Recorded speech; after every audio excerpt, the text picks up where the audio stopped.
Good afternoon, everyone. May I request the class marcher to please report? Sir, good afternoon, sir. Fire trainee Alma de Terra, class marcher of the day. FAI class Mapagmatsyag 2020-10 with total strength of 55, all accounted, sir. Ready for classroom instruction, sir. Thank you, Alma. We now proceed to the opening prayer. Thank you, sir. Let us all bow our heads and feel the presence of the Lord. Almighty and loving Father, Creator of heaven and earth, we praise you and adore you. We humbly ask for your forgiveness for our sins. Have mercy on us, Lord. We are gathered here today for our FAI class. Send us your Holy Spirit to be our guide and give us the wisdom to understand every topic that we are going to discuss. Enlighten our minds and let your love be upon us. We thank you for this precious time that you have given us. All this we pray through our Lord Jesus Christ, your Son, who lives and reigns with you in the unity of the Holy Spirit, one God forever. Amen. Amen. Thank you, Alma, and again, good afternoon to everybody. I hope everybody is safe. We are, I think, having a typhoon, but fortunately, the typhoon is not that strong. And I hope that you are not affected by it. And anyway, let us all be safe, no? Kasi medyo maulan. Medyo maulan ngayon. So everybody is present and we will be continuing our discussion on the revised implementing rules and regulations. This time around, we will be on Rule 13. The remaining two rules of the administrative and legal side of the fire code before we finally proceed to the technical side, which is Rule 10. So tatapusin lang muna natin yung mga administrative provisions ng Fire Code of the Philippines. It's very important that you understand those first bago tayo pumunta sa technical side kung saan it will tell you the different requirements of its building, structure of or facility, or hazardous materials and hazardous operations. But before we finally go to Rule 13 and 14, let us first have a review, no? Kung ano yung mga natutunan natin ng mga nakaraang how many days na nga ba? 2 days, no? For the past 2 days. Okay. I'd like to call in Sherwin Valesa. Sherwin, are you there?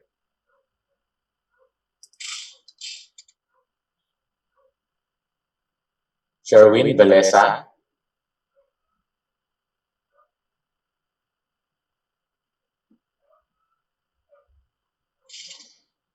Sherwin Valesa.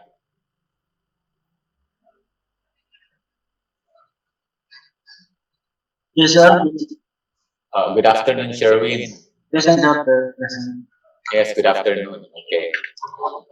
Sherwin, we have already completed our discussion on rules 1 to 9 and 11 to 12. Is that right, Sherwin? Sherwin? Yes, sir. Yes, sir.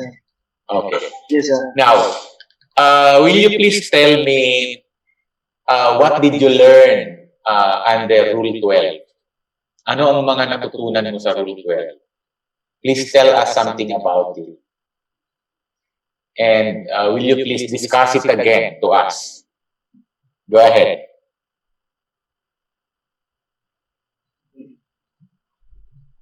Okay.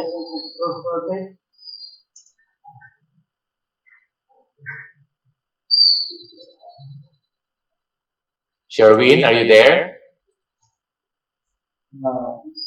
Yes, sir. Okay.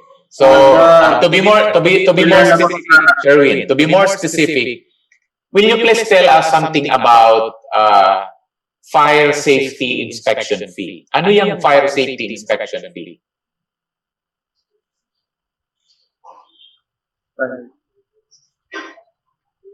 Kumukuha tayo sa ng fire safety inspection fee. Pag mag-renew tayo ng business permit or sa mga bagong businesses na magkukuha ng business permit. Okay. What else?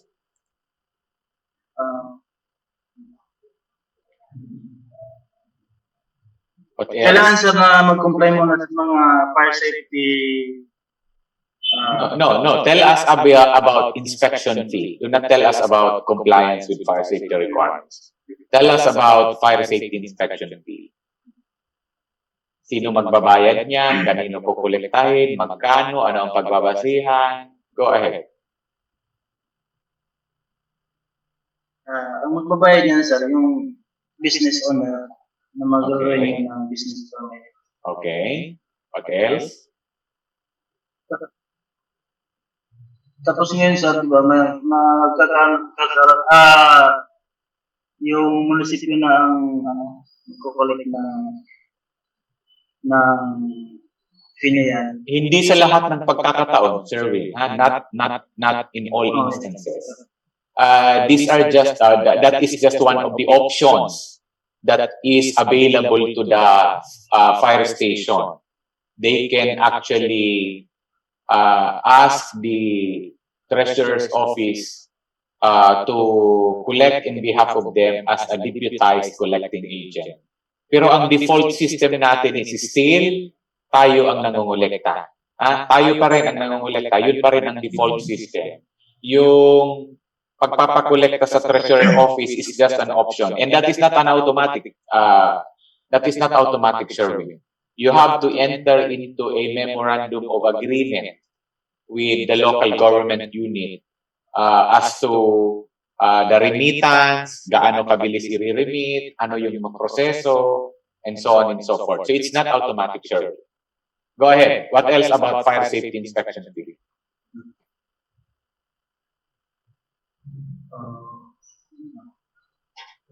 Ano ang pinagbabasihan niya? What is the basis of the collection? Yung assessment sir sa munisipyo, sa assessor. Assessor? Licensing sir. Saan? Saan? Sino ba ang nagbibigay ng assessment para sa business permit? BPLO sir. Yung sa BPLO. No, not the BPLO. It's the treasurer's office. Hindi nagbibigay ng assessment ang BPLO. Treasurer's office palagi yan. Okay? Sherwin. And how many percent from the assessment given by the treasurer's office, how many percent will you collect?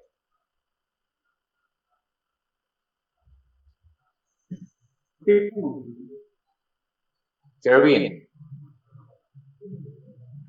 10% sir. Ilan? 10%. Sherwin, hindi ka nakinig sa lecture natin kahapon, ha? Sumakit yung lalamunan ko, tapos hindi ka nakinig. It's 15%. 15% pa sir. Dati kasi sir, 10% eh. Dati yun. Yung lecture ko sa inyo kahapon, 15. It's 15%. Okay? Is there a minimum amount? 500 sir. Amount?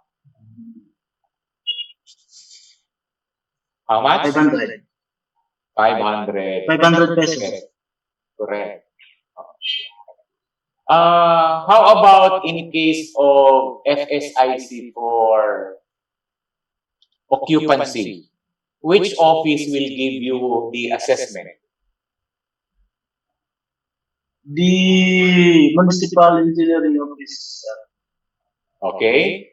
If that municipal engineering office is the one acting as the building official, that is correct. Okay? So, again, how many percent? How many percent shall you collect from the assessment of the building official? 0.10%. 1-0 ka na naman. 15% pa lang tayo kanina. Inspection fee pa rin ang pinag-uusapan natin, Sherwin. Inspection fee ang pinag-uusapan natin. So, it's 15%. Inspection fee for the purpose of securing FSIC for occupancy permit. So, still 15%.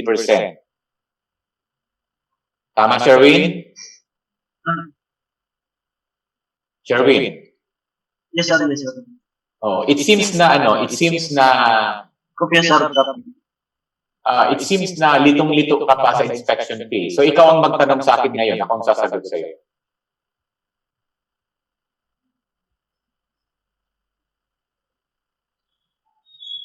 Sherwin, may hindi pa ba malinaw sa Medyo iyo? naalala ko. Ano ang labo sa iyo pagdating sa inspection? Yung sa ano, sir, yung sa doon kasi, sir, sa municipality namin, sa Barangay Station. Sa Okay. inspection, sir, may ano pa, sir, may bagong ano doon, yung parang gasolinahan na may kukuha siya, sir, ng permit, fire safety FSIC, kaso naka-install na, sir, yung gasolinahan. Hindi na na-monitor yung ano, yung installation, tsaka yung yung tangke, kung paano nilagay yung tangke, ganun. So, anong issue doon? Ano sir? Kasi, sir, first time ko pa lang na mag-inspect noon. Hindi ko alam, sir, yung mga requirements na di ba may mga ano pa yan, sir, may mga sa DNR na clearances na kinukuha. Okay. Yun ang, sir. Supposed to be, Sherwin, ang ating pinag-uusapan is about inspection fee. So, nagtanong ka about inspection. Anyway, sige. I will still answer your question. Okay. Yung doon sa pagtatayo ng gasolinahan, dapat supposed to be dumaan sa inyo. Unfortunately, sabi mo hindi na dumaan sa inyo. But anyway, you can still make the necessary inspection and evaluation, no? By asking them to submit the necessary documents. Okay? Now, wag mong pakialaman yung mga hindi naman concern ng DFP, like DNR clearance, like DOE permits. Wag niyong pakialaman yun. Ang pakialaman nyo lang are fire safety requirements. So when you say fire safety requirements, ang process will start with the submission of plans to us para magbigay ka ng fire safety evaluation clearance. Okay? Siyempre, dahil yan ay gasolinahan, titignan mo ngayon yung storage, which is the tank. So, they're going to submit to you the complete specifications of the tanks that are being installed in that particular gasoline station. So pagkatapos noon, nakita mo, nag-evaluate ka, magkakaroon ka ngayon ng inspection naman sa final para mabigyan mo ng FSIC. So ganun ang proseso. Wag niyong pakialaman yung mga DNR, mga DOE, because they are not your concerns. They are not your concerns. Okay, Sherwin?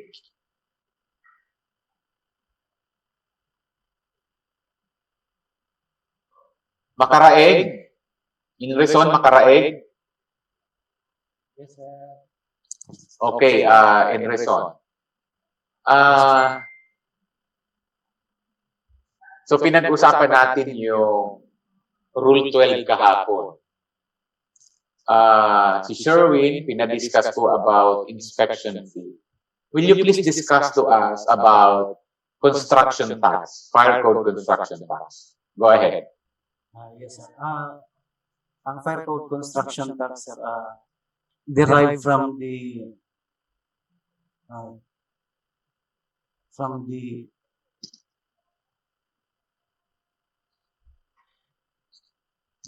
estimated value, sir, ng building to Okay. be erected, Okay. which is 0.01% of that value, sir. Okay. So when is it collected? It is collected, sir, when the applicant is applying for fire safety evaluation clearance. Correct. Sir. What is the document that you're going to look into in order for you to have a basis to compute the The 0.10%? the cost estimate, sir, or the bill of materials of the building, sir. Okay. Is there any maximum amount? Yes, sir. The What is maximum the- amount there is 50,000, sir. Okay, 50,000 pesos. Sino ang magbabayad ng construction tax na yan? The owner po, sir. The owner of what? Of the building, Okay. sir. Okay. So that is all about construction tax. Thank you, Makaraig. Okay, boss.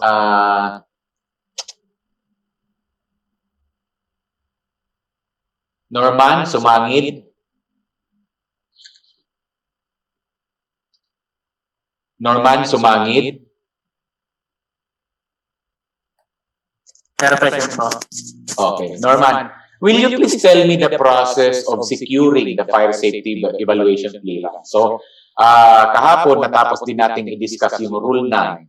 Sa Rule 9, diniscuss ko sa inyo yung process ng pag-a-apply ng fire safety evaluation clearance. Will you please refresh our mind kung ano yung process ng pag-i-issue ng fire safety evaluation clearance in general?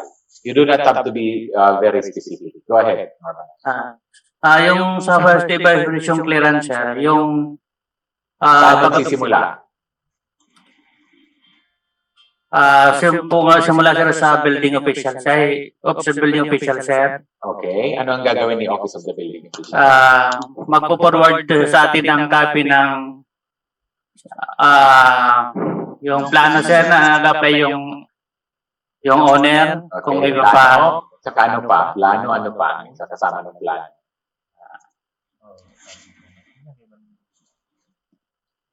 Tapos yung sir, yung Ano pa kasama ng plano? Ano pang dokumento ang kasama ng plano na ibinibigay sa office ng Fire Marshal?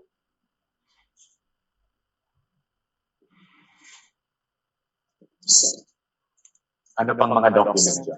ano po yan?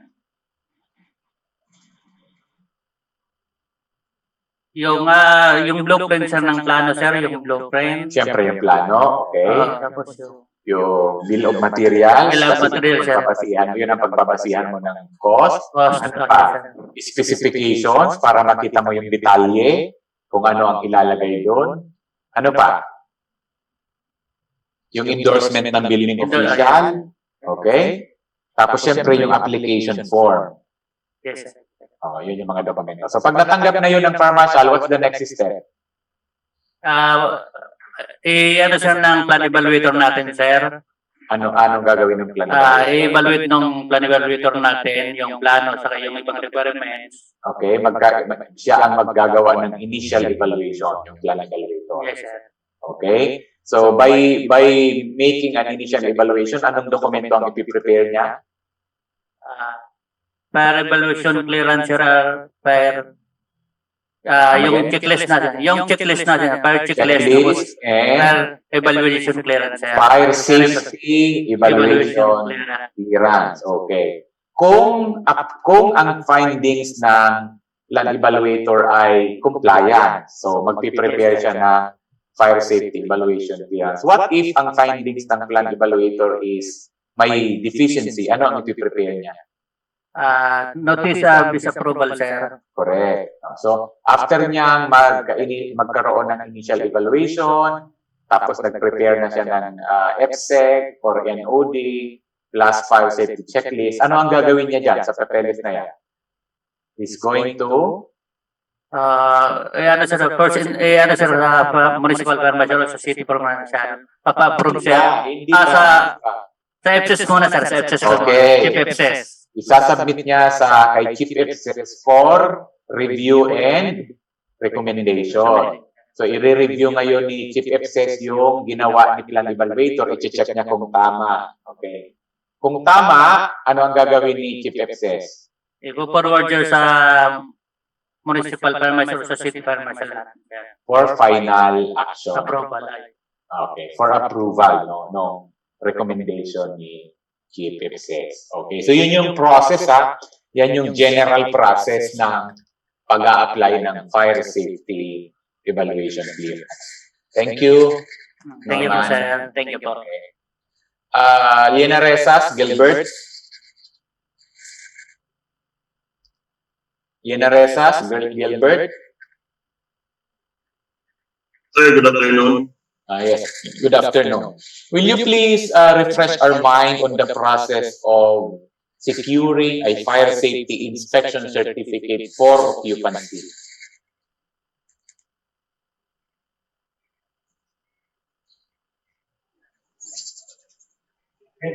Saan magsisimula? Sir, bali masubmit sir, so building official sa Bureau of Fire Ano ang isa-submit? na ma-apply sir for occupancy sir, so building. So, the Office of the Building Official will endorse the application for FSIC of a particular applicant sa Office of the Municipal or City Fire Marshal. Tama? Yes Ano sir. sa hiling Yes mo sir. ang mga dokumento na kaiba kang endorsement ni Office of the Building Official? What document? Yung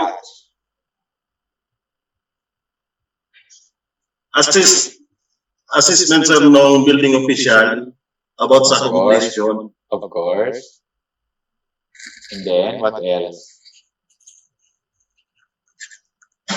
Ano ang purpose kay And ito? Ano ang purpose kay itong assessment na ito? Ang building official? Para? Tuwag kita sir based ng computation sa bayad sir sa FSEC. Anong klaseng bayad ito? Anong apod kay itong bayad na ito?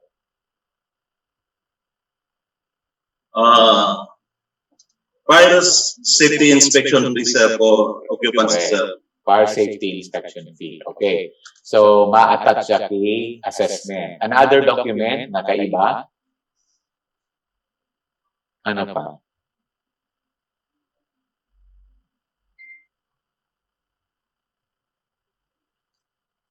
Do you need a plan? Kay Buhan makiplano?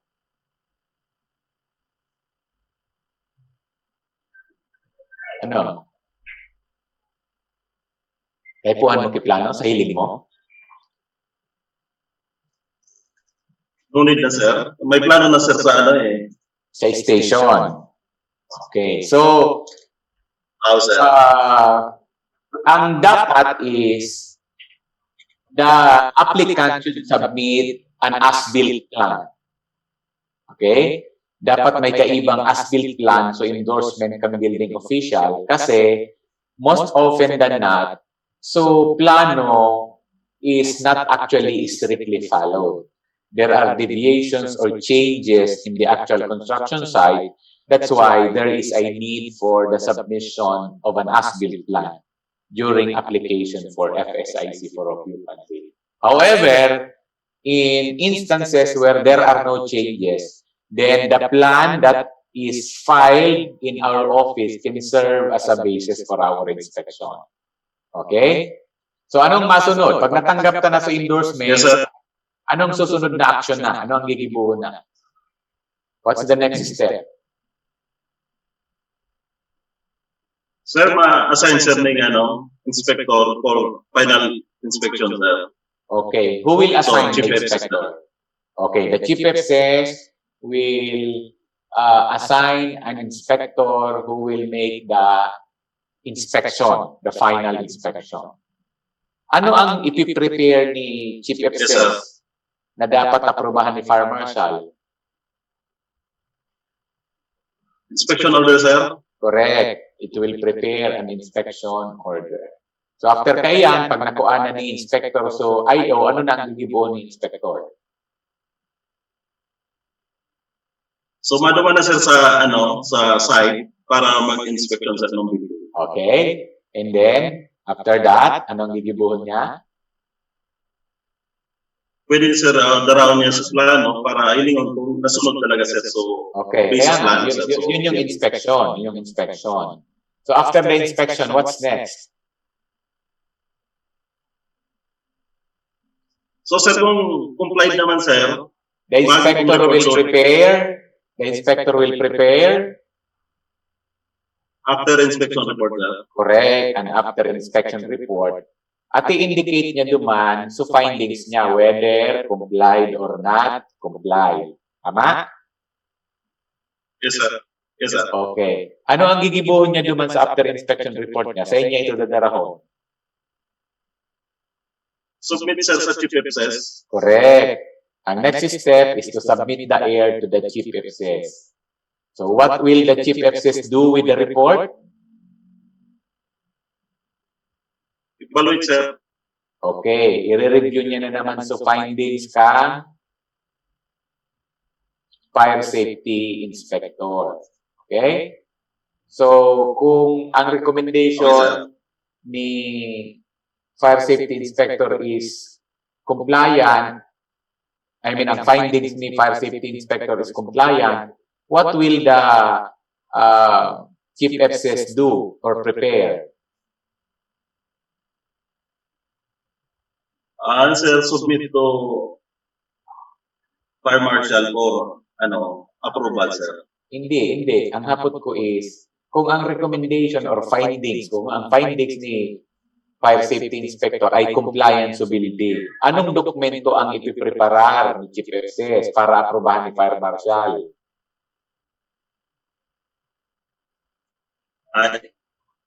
Fire safety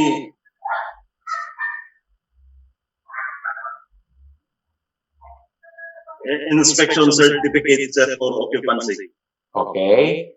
Now, what if ang findings ng inspector ay hindi compliant? What will the document be?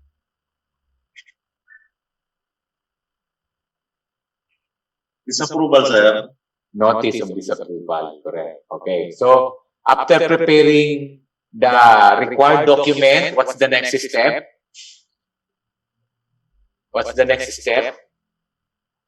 Sir, so to the Fire Marshal. Okay. For final action. Either the Fire Marshal will issue an FSIC or a notice of disapproval. Correct? Thank you. Thank you, sir. Ronald Pili.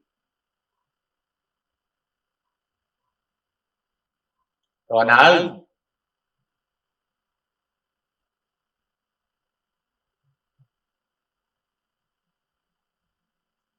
Ronald Pili.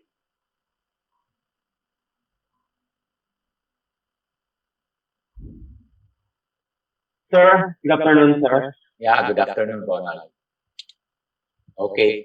Will you please tell me what are the qualifications of a fire safety inspector? These are the qualifications of the fire safety inspector. Please focus on the... Nag-i-echo ka ano? Baka may monitor ka Hindi dyan. mo malinaw, sir, yung... Okay, may speaker ka, paki-turn off mo muna yung speaker mo bago ka magsalita. Go ahead, Ronald. po kasi, sir. Kaya pinag-screenshot ko. Okay na po, sir. Go ahead, go ahead. Okay na po. Yes, yes. Okay, the qualities to be fire safety inspector. Okay na po, sir. Yes, qualification. Okay I'm po. asking about the qualifications of a fire safety inspector. Doon po, education. First po is education. Okay. Preferably a graduate of engineer or architect. A license and either a baccalaureate degree holder and with training of at least duman po sa mga profession na engineer pagkatapos sa architect at least 1 year of service. Tapos duman naman po sa mga other professions at least 3 years in service. Okay. Okay. What Tapos else? we training po, sir. I Specifically require- for our investigation course. Okay. What about doon sa yung sinabi mo, those are for uniform personnel, correct? What about for non-uniform personnel? What are the qualifications? Okay, then naman po, sir, sa mga non-uniform personnel, say for example, nakaposition sila sa engineering department at least 3 years in service as an engineer position. Okay. Dapat ang kanyang appointment paper is engineer. Siguro Okay? ganito, sir. Like, nalingawan sir. Okay. So dapat ang kanyang appointment paper is engineer. Hindi pwedeng ibang item ang kaput niya. Dapat ang item niya is engineer. Okay? Thank you, Ronald. Okay. Thank you. Engineer po, sir, engineer. Yan. Okay. IV, batteries na? IV? Sir, good afternoon po. Yes. IV, will you please tell me or tell the group who are covered by the provisions of the fire code? Tayo po, sir, ng mga nasa bureau po. And then, what else? Yung sa treasurer's office po, sir. I'm referring about Rule 2. Who are covered by the provisions of the fire code? Sorry, nagsusunod po, lang. That's, sir. Wait, sir. Rule 2. Kung ano lang sa na-recall mo, IV, do not read. All persons po, sir, either natural or Okay, all Theoretical. persons. Okay. Next.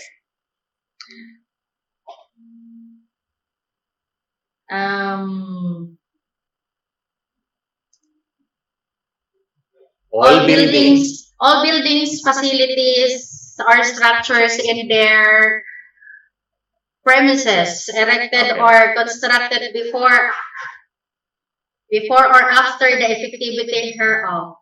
Okay. What else? Design Design of.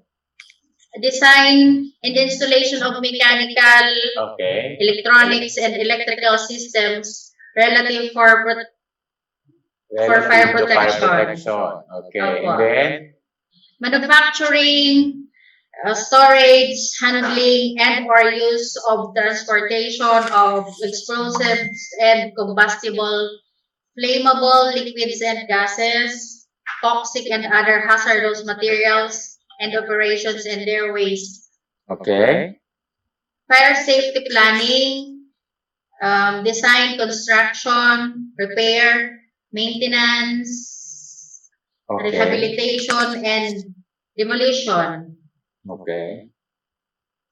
Fire protective and warning equipment or systems. Okay.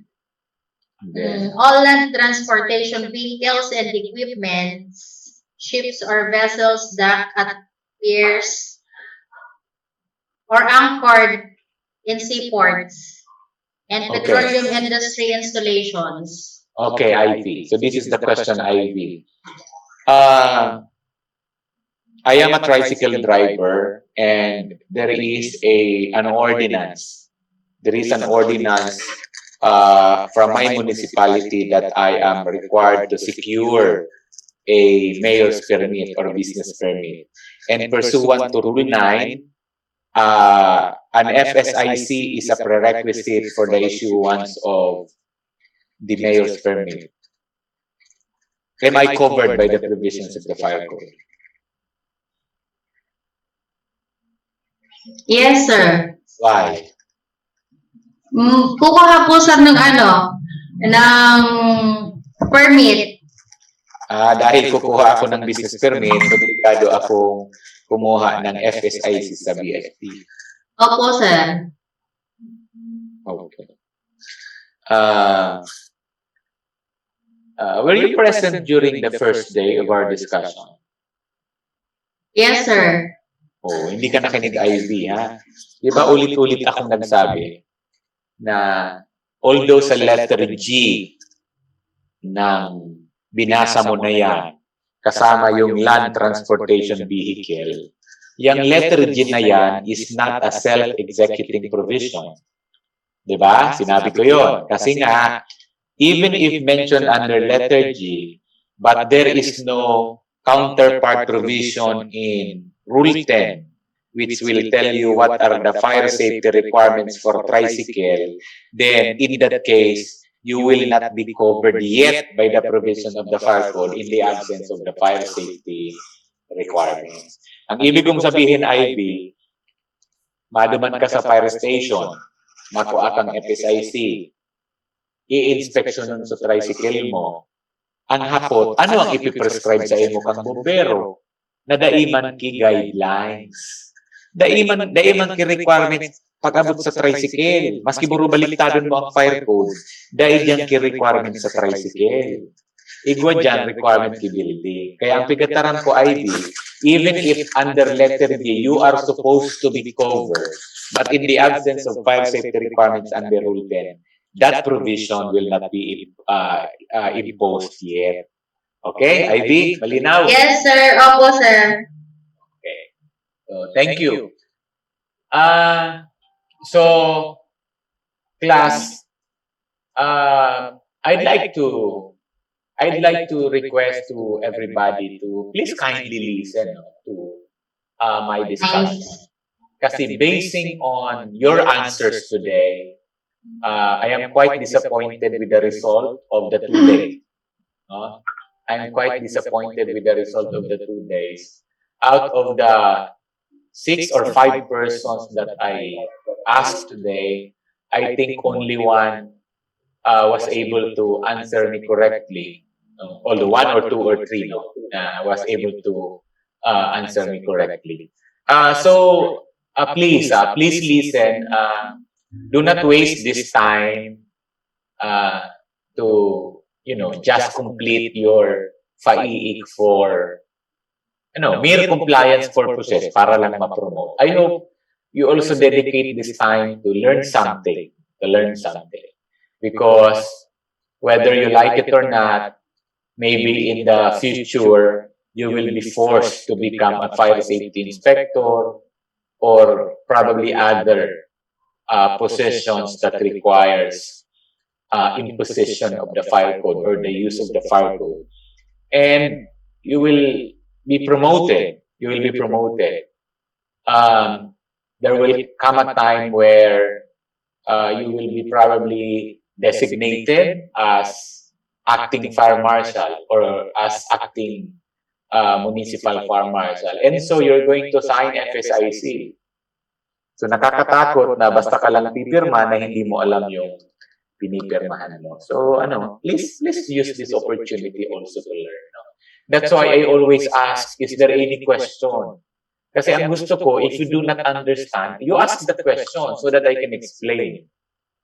Okay? So that's an appeal to everybody. Okay? So let me continue our discussion on Rule 13. This is the administrative courses of action. Yesterday, we're done with Rule 12. We discussed about fees, taxes, charges, and fines. So this time around, we're going to discuss our actions when there are violations. When there are violations or there are no violations, what are our next steps? No? What are our next steps after conducting the inspection? So that will be covered by Rule 13. But before we proceed to the details, let me just tell you these fundamental principles. No?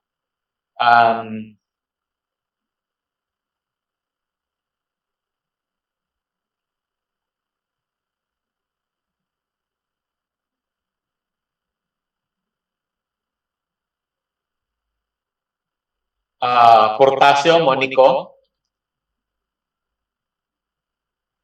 Yes, sir. will you please read what is written in the slide? Pwede bang basahin mo clearly for everybody to Yes. hear it? Yes, sir. Go ahead. General guidelines. Before a fine is imposed, the violator shall first be informed of his or her violation in order to correct the same immediately and feasible or within a reasonable period of time, as prescribed in section 13.0.0.6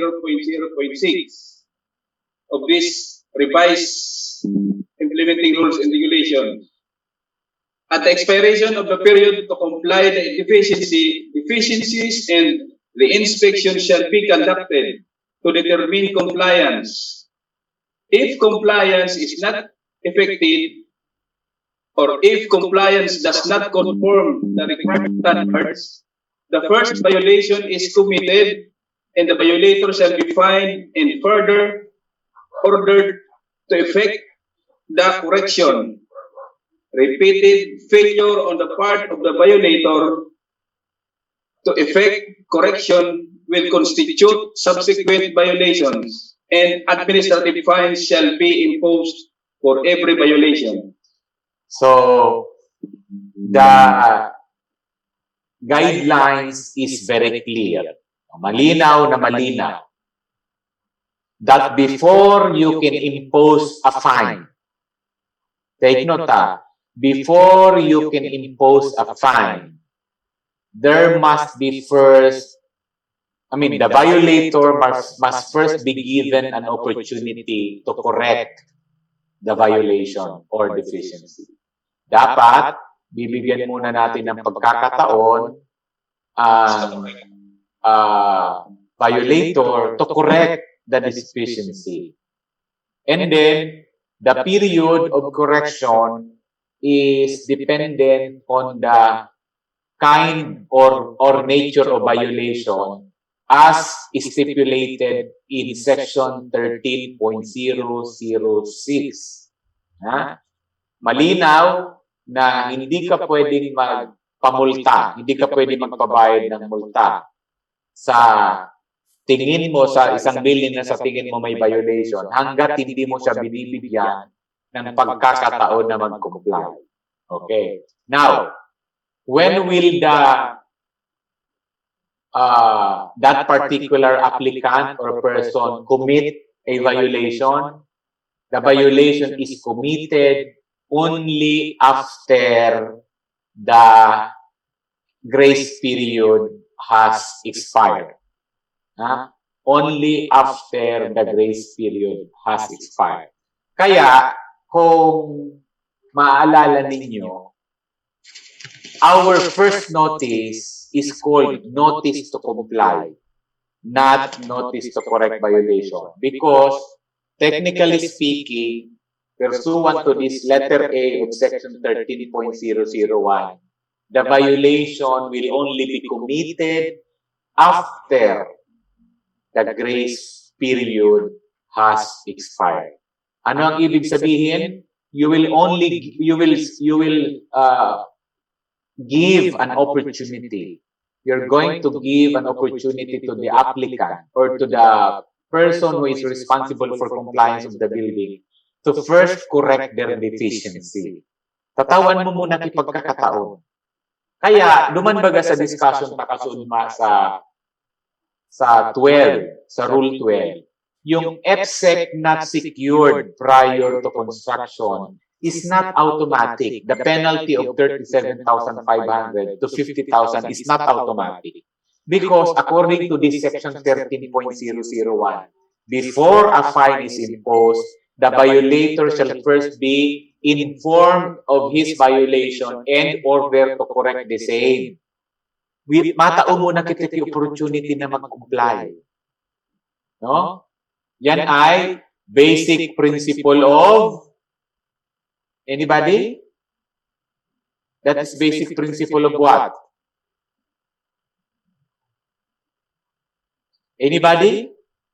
Exhaustion of administrative remedies. No, that is basic principle of due process. Basic principle of due process. You're going to give first an opportunity for them to comply. Tatawan mo muna sila chance. So, after giving the notice, after giving them a grace period for them to comply, they still did not comply, then they already committed the first violation. And for that, they must be imposed a fine. Malinaw tabi yan mga kaiba, ha? I hope that is very clear to you. There is no automatic imposition of fine. You have to always give them an opportunity to comply or correct their deficiency. Another basic principle is closure of the building shall only be resorted to if the offender fails to comply with the abatement order, or when the deficiency of that building constitute a clear and imminent danger to life and property. So, there are only two instances daw na pwede kang magpasara ng building. Number one, kung nag-expire na so abatement order. Okay? Number two, if the deficiency of that building constitute clear and present danger or clear and imminent danger. And there is another instance. What do you think is the third instance? Base degree sa 13.001 paragraph C, there are two instances.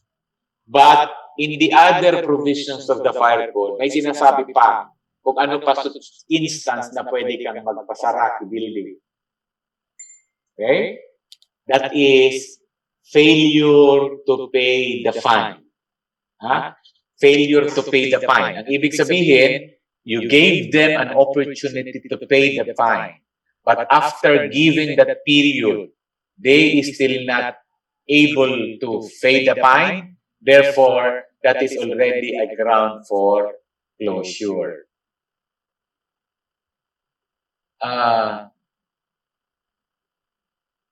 Escalora? For trainee Escalora? Sir? Oh. Will you please repeat the three instances where a building may be imposed with closure order? Ano sa mga instances na pwede kang magpasara? Expired of abatement order, deficiency, constitute clear and imminent danger to life and property, and failure to pay fine. Correct. Okay. So, tama yun. There are three instances. Number one, nag-expire na sa abatement order. Panduwa, ang deficiency kang building constitute clear and imminent danger to life and property. Ibig sabihin kaya public nuisance yung building. And number 3, pag failure to pay the fine. So take note of those, ha? Take note of those. Okay. So these are the basic principles. So let us now proceed to fixing of fines. Yesterday, may hapot sa kuya, no? Sabi, I think si Evelyn ang nag-question. Sabi niya, sir, paano may impose to minimum in the range, maximum in the range, yung 37,500 to 50,000 pesos. Paano ngayon, sir, pag gusto ko ang fine is 40,000 lang? Paano ko yun i-impose? Okay, I will answer that question dito sa discussion na to. That is, this is section 13.002, fixing of fine. Now, there are two ways where you can compute the fine, the administrative fine. Okay? Number 1 is if the violation carries an administrative fine which has a rate per unit volume. Okay? Rate per unit volume. Halimbawa, per kilogram, per liter, per volume. Okay? Ang example ko niyan, yung kahapon doon sa Rule 12, di ba? Sa Rule 12. Yung mga admin fine for, halimbawa, failure to provide safety measures for the manufacturing, the storage, handling, display, and or use of hazardous materials. No? Halimbawa, combustible fibers, 2,843 per cubic meter. Okay?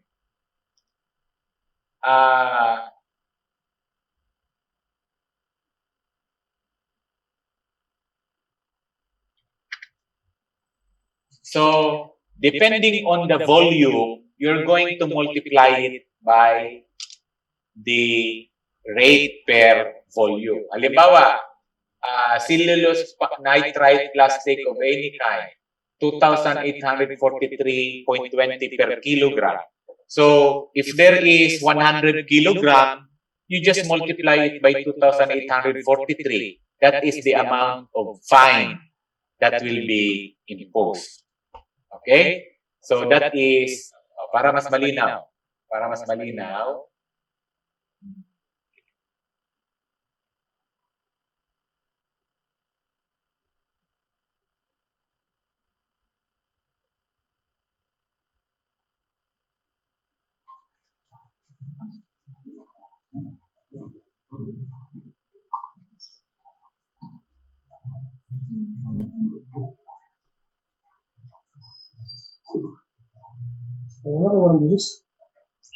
Nakikita nyo ba yung fire code? Kopya ng fire code?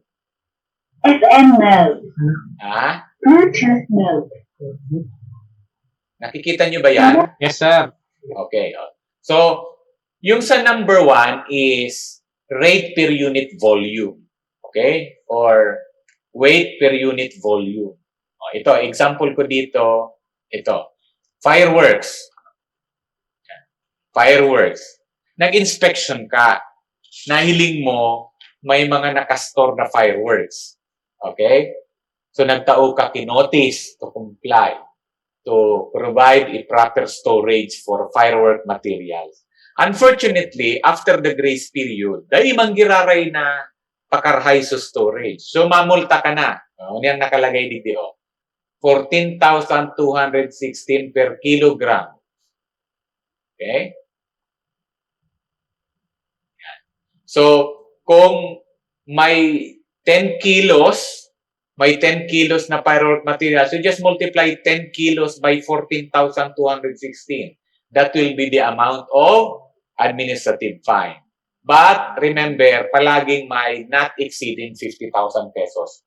Because we cannot impose a fine that is more than 50,000 pesos. Take note ha, we cannot impose a fine that is more than 50,000 pesos. Okay, so yun yung example natin ng rate per unit volume. Okay. What about yung ano? What about yung this one? Where a violation carries a fine with a certain range. For example, 25,000 to 37,500. The fine increases with the number of times a violation of the same provision is committed. Okay? So sa first violation, which is during the imposition of the notice to correct violation, the fine is the minimum amount in the range. Okay? Second violation, during the abatement order, the fine will be the maximum amount in the range. So example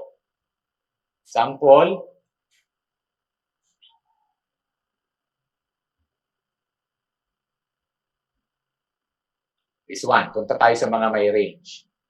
Ito,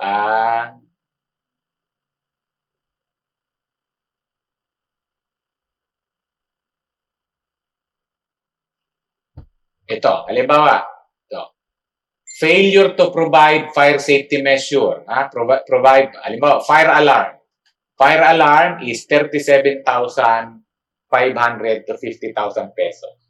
So, ang nakalagay sa iyo notice to correct, notice to comply is no fire alarm system. No automatic fire detection and alarm system. That's your notice. So you gave them 15 days to comply. After 15 days, you verified the compliance and you found out that the building did not yet comply. Dahil pag-iraray nag-comply. So, you're going to issue the notice to correct violation. And you're going to impose what amount? You're going to impose what amount? 50,000. The minimum amount, which is 37,500. 500. Correct. Correct. Now, ano ang sabi dito sa provision na to? The fine increases with the number of violation, the same provision is violated. Okay?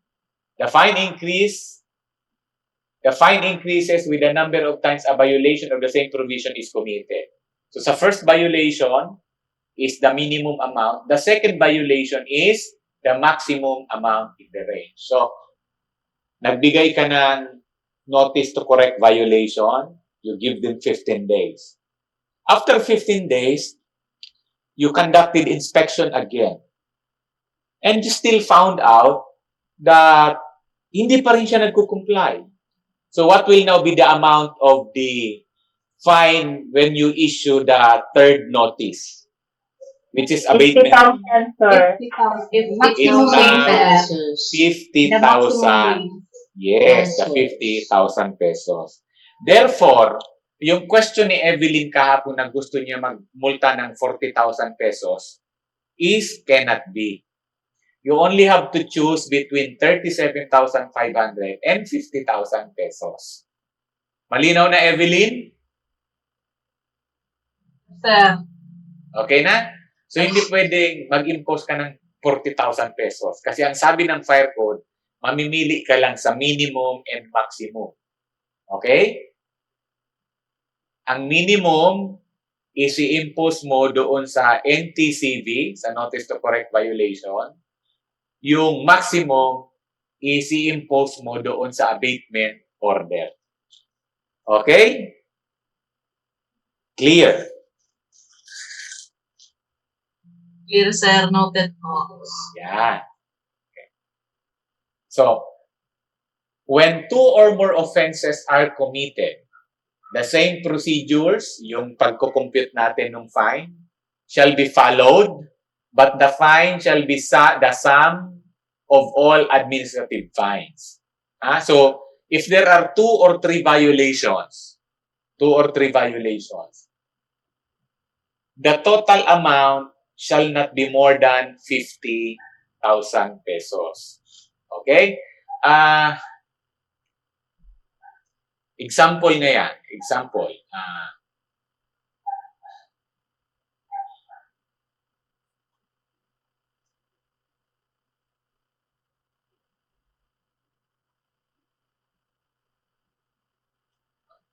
Example, these are your deficiencies. Nakikita nyo ba yung sinusulat ko? Yes, sir. Oh, no automatic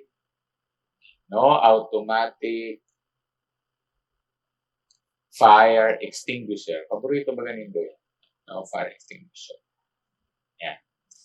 Ang no automatic fire extinguisher, ang multa niyan ay 37,500 to 50,000 pesos.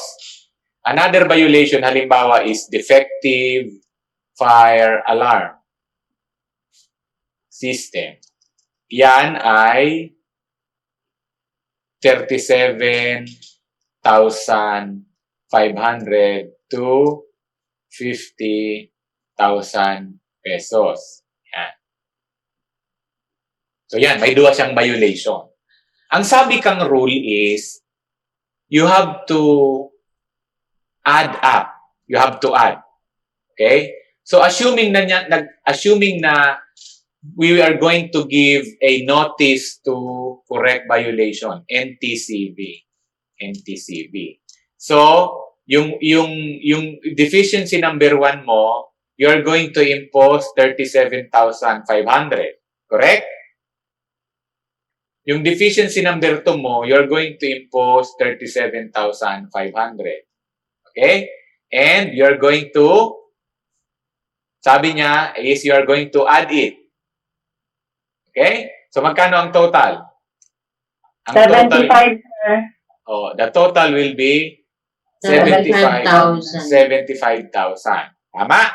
Pero, hindi 75,000 ang i-impose mo.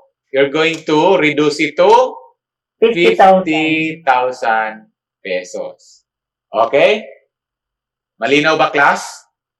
Yes, sir. You're going to add it up, pero after 50,000 pesos, you're going to fix it to 50,000 pesos. Okay? So the maximum fine that we can impose is 50,000 pesos, ha? 50,000 pesos. Take note, ha? 50,000 pesos per imposition. Ha? 50,000 pesos per imposition. Ano ang ibig sabihin nun?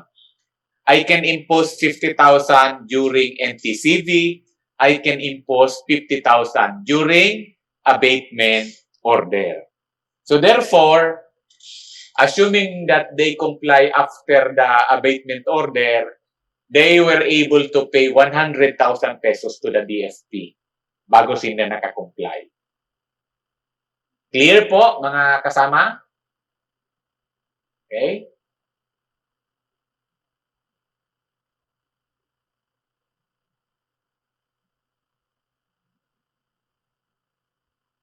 Okay?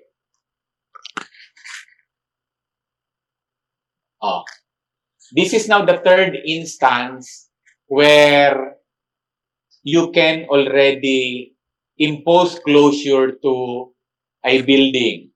This is failure to pay fine. Failure to pay fine. So, failure on the part of the violator to pay the administrative fine within the period fixed in the notice shall constitute a ground for the issuance of closure order for the building or portion thereof. So, malinaw po, ha? Malinaw. During the service of the notice to correct violation, you will indicate in that notice how many days shall the violator pay the fine.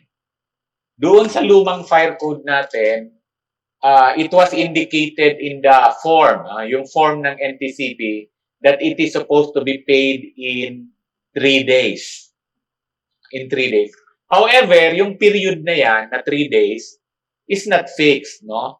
The fire marshal can change it, no? Pwede niyang baguhin yon, depende sa condition. No? Halimbawa, harayo sa building, maduman sa sentro para magbayad sa inyo. So probably the 3 days is not enough. So he can make it 5 days, he can make it 10 days, but not more than 15 days. Kasi 15 days yung maximum period nung NTCB mo. Pag nagbigay ka ng payment na fine that is more than 15 days, ay hindi na siya magiging kaparehas ng notice. Because you're going to verify already after 15 days. So dapat, the payment of the fine must be less than or equivalent to the period stipulated in the NTCV or the notice to correct violation. By the way, class, if you have questions, please do not hesitate to interfere or and then ask questions. Okay? So, malinaw po? Sir, question. Oh, go ahead. Continue this mo. Sir, Go ahead. Medyo kusog-kusugan mo daw tabi-tarita ka namang mati. hello, sir. Oh, go ahead. In case, sir, nakipag-negotiate, for example, duman sir sa babata na sir na sa imposition na CB is 50K and then yung abit nila kaming 100. And then ako, for example, sir, ako sir yung ako yung owner, pwede daw ako sir makipag-change. Or kaya, sir, yung letter na hindi ko gusto. Makipag-negotiate. Negotiate, sir. Opo, sir. Makapag-negotiate. Na pwede ko siyang bayadan, pero di ako duman, sir, makaabot duman, sir, sa talaan ta, sir, na aldaw. Kumbaga mahagad kang extension. Extension, sir. Opo, sir. Pwede man, basta not more than 15 days nga ni, kasi 15 days ang maximum period mo sa notice. So, dahil pwedeng maglampas sa 15. Halimbawa, sabi mo sa notice na tinaw mo, you have to pay the fine within 5 days.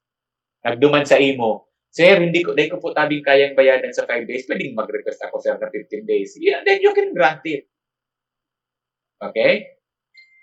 Yes, sir. Sige.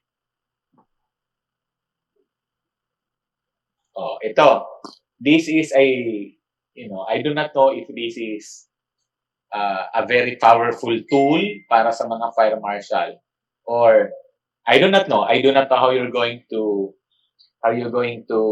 receive this bad news or good news, no? Because currently yung pag-i-impose ng abatement, administrative fine, closure of the building, and assessment and declaration of a building as a public nuisance, nasa fire marshal na gabos, nasa city and municipal fire marshal na. Dahil ka na masakat sa province, dahil ka na masakat sa region. Unlike before, if the fine is more than 30,000 pesos, but not more than 40, you're going to ask the provincial fire marshal to sign the NTCB. If it's more than 40,000 pesos, but not more than 50,000, kasi nga 50,000 ang maximum, you're going to ask the regional director to sign it. Now, no more. All of the notices will be signed by the city or municipal fire marshal. Take note, even closure of the building, you will sign. No? Even declaration as public nuisance, you will sign. So it's a very powerful, the fire marshals now are very powerful. But I do not know if that is applicable to you. But, the fire marshal is supposed to be very powerful because he cannot sign. He does not need the imprimatur of the provincial director or regional director. Kayang-kaya niya na dapat gawin. Pero ang tanong ko, do you have the balls to use this provision? May mga bunay-bunay ba kita para gamitin yung provision na yan? Okay? Ika na ang mapasara kang building. As fire marshal, ika na. Dahil mo na kaipuhan na hagadon so imprimatur or approval ni regional director. So abatement, admin fine, closure, declaration as public nuisance is now within the ambit of authority of the city municipal fire marshal having jurisdiction. Okay. So let us now proceed to the procedures on how to impose the notices, the fines, and then the closure, as well as acceptance of the affidavit of undertaking. Okay? I'm not going to read this whole provision of 13.004. But I go directly dito sa flowchart na to. No? Yan, sa flowchart na to. Okay. So, ang step number 1 is, of course, we will conduct inspection. Again, pursuant to Rule 9 of the Fire Code is that initial inspection must always be at the level of the City Municipal Fire Marshal. City Municipal Fire Marshal. Okay. So that inspection, yung stage 1 dyan, is at the level of the City Municipal Fire Marshal. Okay. If you are the duly assigned fire safety inspector to conduct a fire safety inspection on a particular building, what do you need to have? Evelyn Soriano. What's your authority? Sir, good afternoon po. Yes. Sir, as a fire inspector designated, may karapatan ako, sir, mag-inspection sa isang establishment or building. If you have a... Sir, kapag meron po ako, di ba inisyon ako ng bureau order to inspect? Yes, but that... establishment? Yes. That is correct, Evelyn, but that is not enough. That is not enough. You need to have what? Before you can inspect. Yun, sir, mission order, sir? Inspection order. You need to have an inspection order first before you can conduct an inspection. Okay, Evelyn? Opo. You need to have an inspection. You need to have an inspection order before you can inspect. Okay, and of course, after inspection, so nag-visit ka na, pumunta ka na sa building. Okay, pumunta ka na sa building. Nag-ikot ka na, nag-inspection ka na. You're going to prepare what, Jessie? Jessie, what you're going to prepare? Jessie Galang. Sir, excuse me po, medyo paputol-putol po kasi. Pwede po Okay. ulit Okay. yung tanong. So, di ba sabi ni Evelyn, you must have an inspection order before you can conduct an inspection. That is correct. Okay. So, Yes, sir. after conducting an inspection, nakapag-ikot ka na sa building, you need to prepare something. What is that? What is that document? The document that I should prepare after the inspection is the after inspection report, sir. Correct. So, after conducting an ocular inspection of the building, you need to prepare an after inspection report. Okay? So, at the bottom portion of this initial stage, there is a decision box. May diamond dyan. Ang question is there a violation? Okay? Is there a violation? If your answer is no, the arrow will point you to what? The arrow will point you to this one. Issuance of FSIC. Okay? Nag-i-issue ka ng FSIC. If the answer to this question is a yes, you're going to issue notice to comply. So, a notice to comply is the first notice that you're going to issue. That is the first notice. Of course, what is the characteristics of a notice to comply? Anybody? Ano ba ang nandyan sa notice to comply? Jessie Loresto?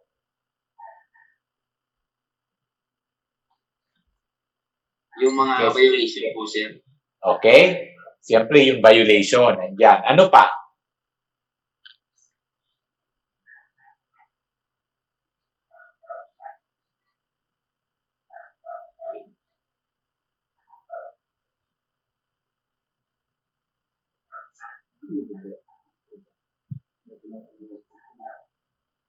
Ano pa, Jessie?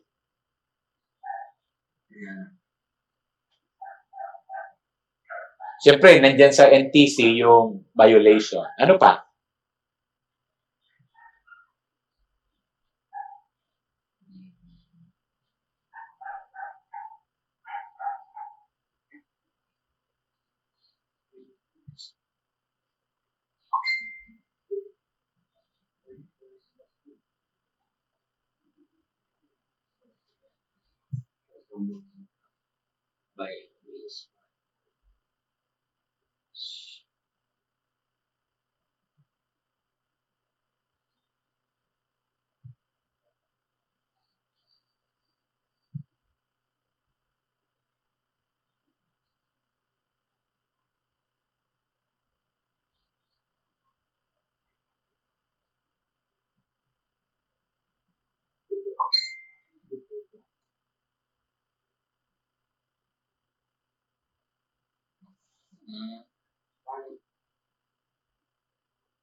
Ano pa? Ano pa ang nandyan?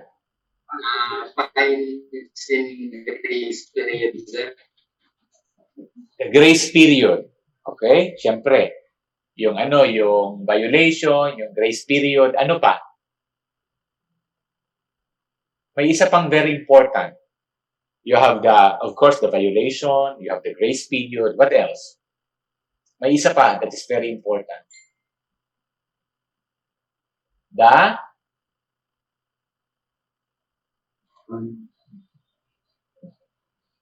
Hindi po, sir.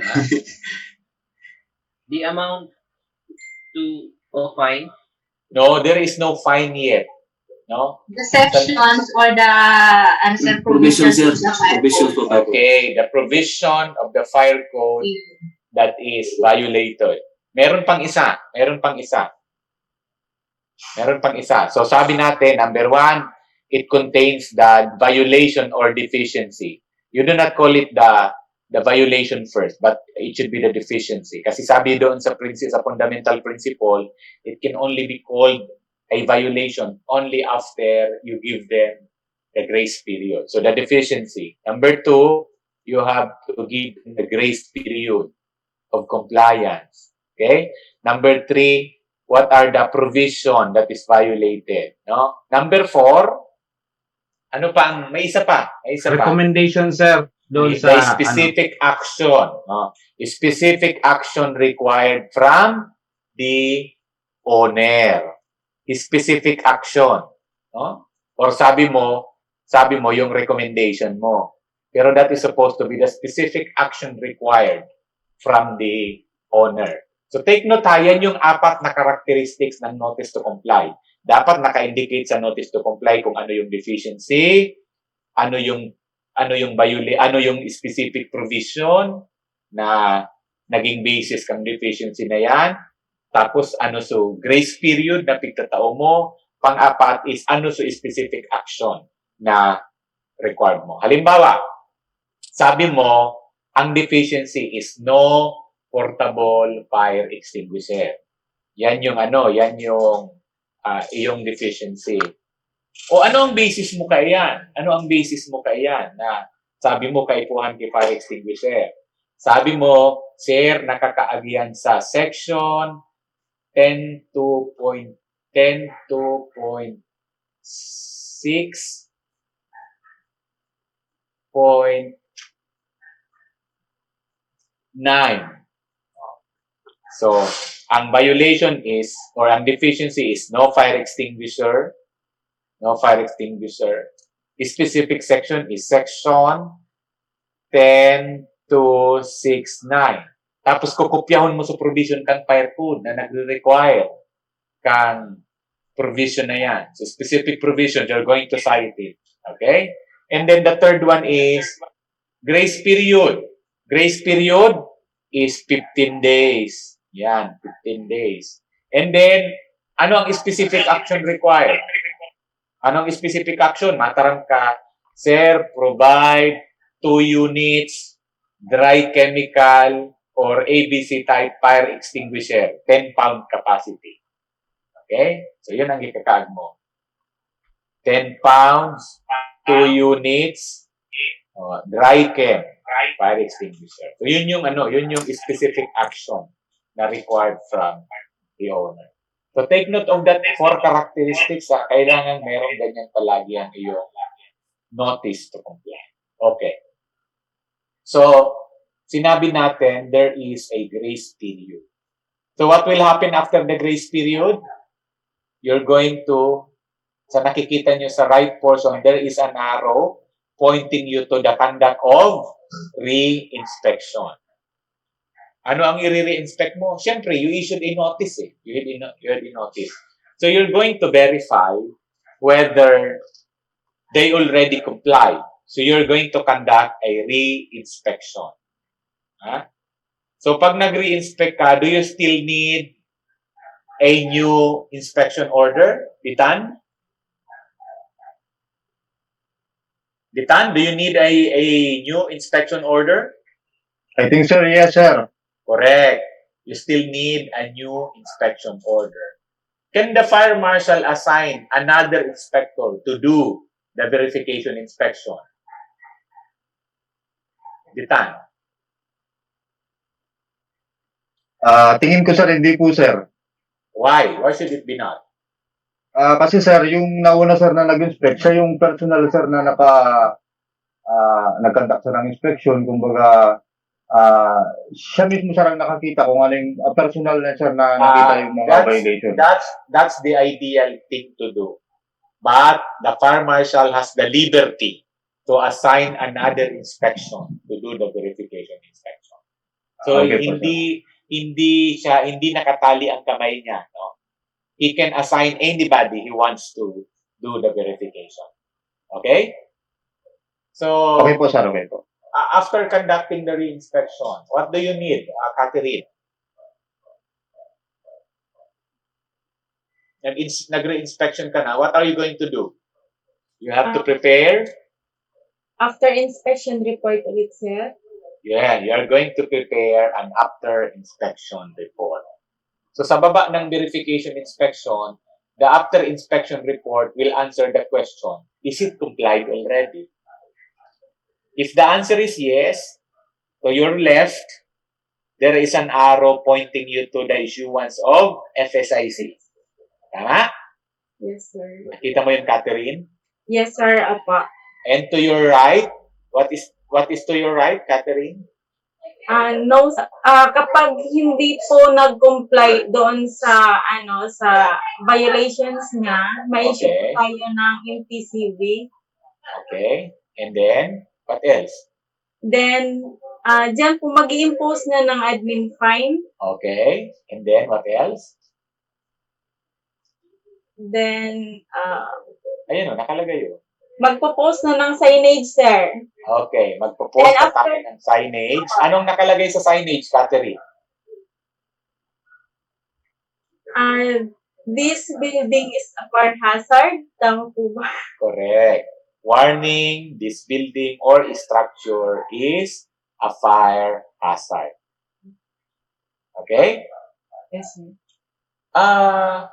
Navales, Carlos,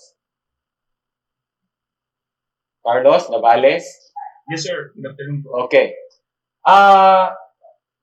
What do you think is the difference between NTCB and NTC?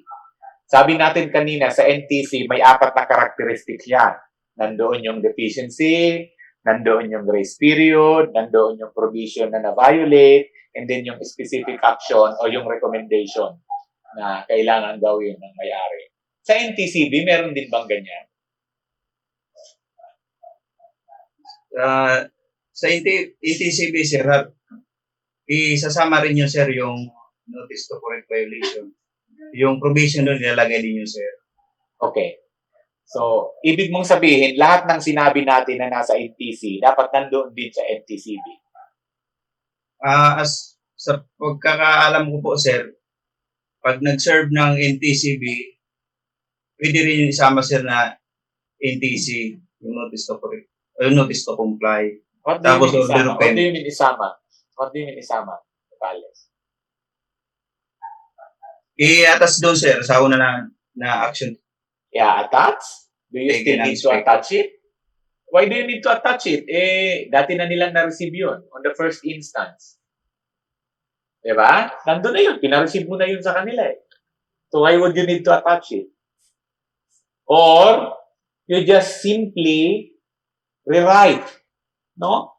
Yung yung NTCB mo is almost similar to NTC except that may additional. What is the additional? Carlos?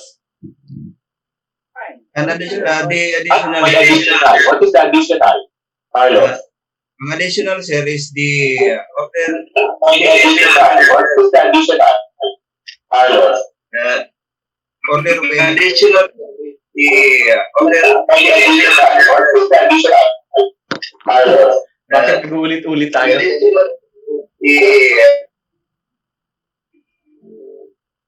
Nag-iiko, sir, nag-iiko. Okay. So the additional is what? Order to pay fine, sir. Correct. So, ang additional item na nakalagay sa NTCB is the amount of fine that is required by the owner to be paid. Okay? So, it is actually almost similar. Pagkaiba lang sa title, yung isa, ang title ay NTC. Dito sa pangalawa, ang title ay NTCB. Pero may additional paragraph. May additional paragraph. In this regard, you are hereby imposed an administrative fine in the amount of depende kung magkano yung computation mo. Said amount must be paid within a period of, halimbawa sabihin mo 5 days at the Naga City Fire Station.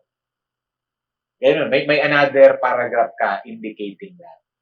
Okay?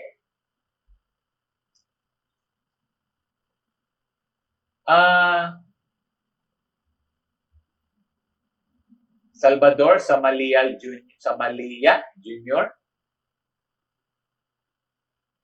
Yes, sir. Good afternoon, sir. Good afternoon. What about the signage, Salvador? What are you going to do with the signage? When are you going to post that signage? Kailan mo gagawin yon?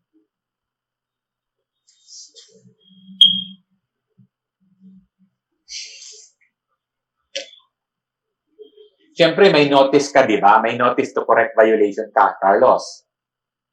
I mean, no. Sino nga to? Samalia, sir. Yes, sir. Samalia.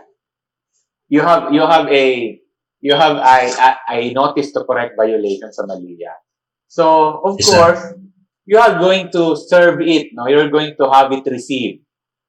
Isi-serve mo yan duman sa building. Tama? Yes, sir. Yes, sir.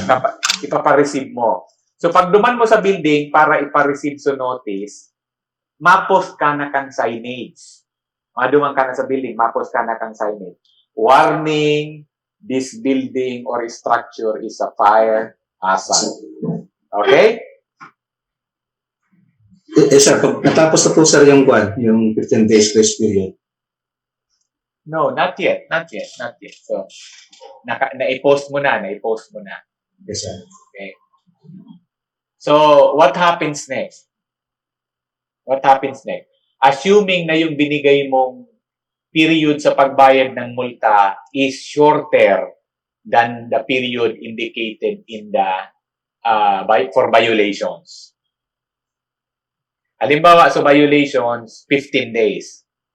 Yung multa, nilagay mo 5 days. Anong next step mo? I-extend po, sir, ng 15 days. Ano? Another extension ulit, sir, ng hanggang 15 days, sir. Alin ang i-extend mo? Yung grace period, sir. Bakit mo i-extend?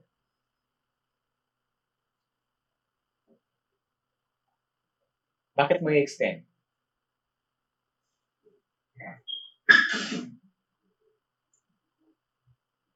What do you mean by i-extend? Sige nga, what do you mean? What do you mean? Ano po sir?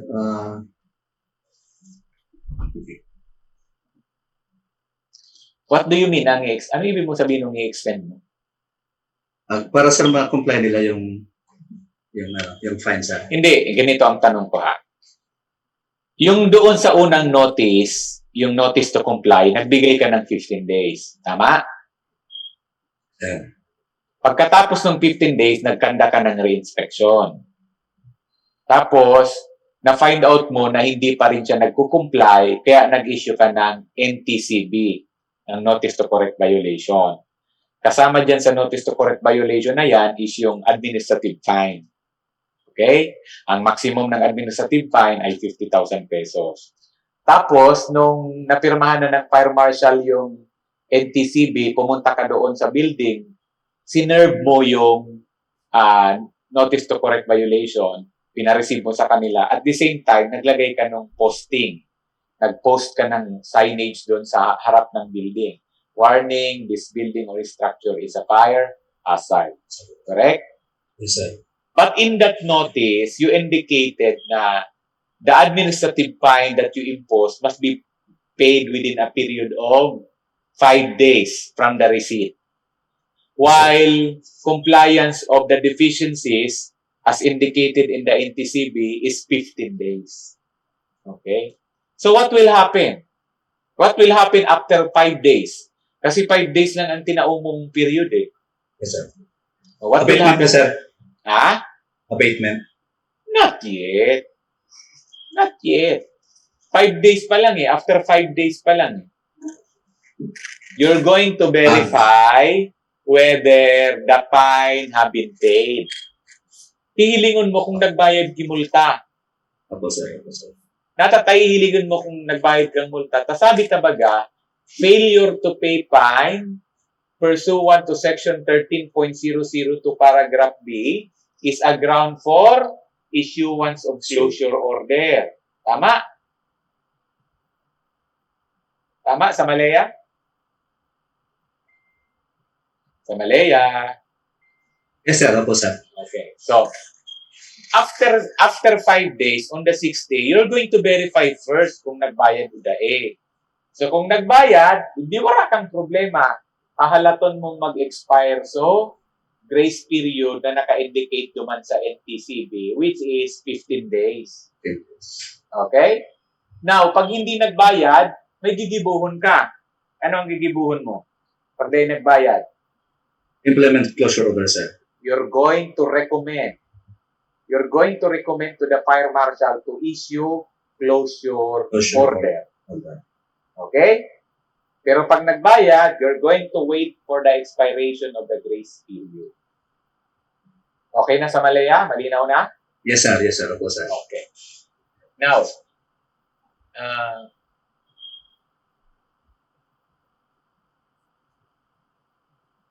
Vicente, Alan? What happens after the grace period? Alan? What will happen after the grace period? What? Yes. You're going to conduct a re-inspection. Pangpirang beses mo ng inspection yan, Alan, if you are the same fire safety inspector. Pangpira mo na yan. Pangtulo, correct. That is the third inspection. Okay. What do you need, Alan?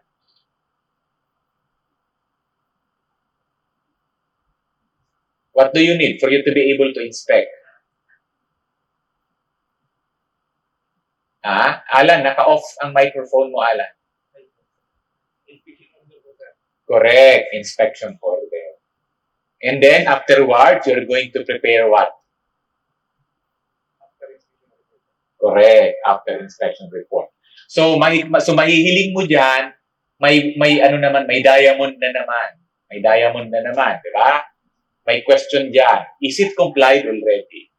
If the answer is yes, to your left, baliktad lang sa arrow, it is pointing to the issuance of FSIC. Ma-issue ka na kay FSIC. If the answer is no, what will happen, Alan?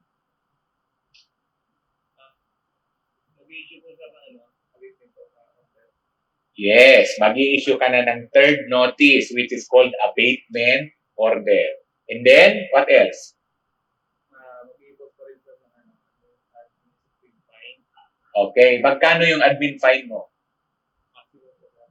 Okay, the maximum amount. Okay? What if kung rate per unit volume, Alan? Di ba dalawang klase? Rate per unit volume and then range.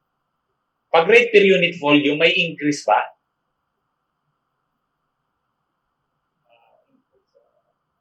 Di ba? Dalawang klase yung fine, di ba, Alan?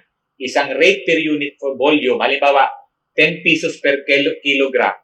Yan yung rate per unit volume. Yung isa naman, range, 25,000 to 37,000. Di ba?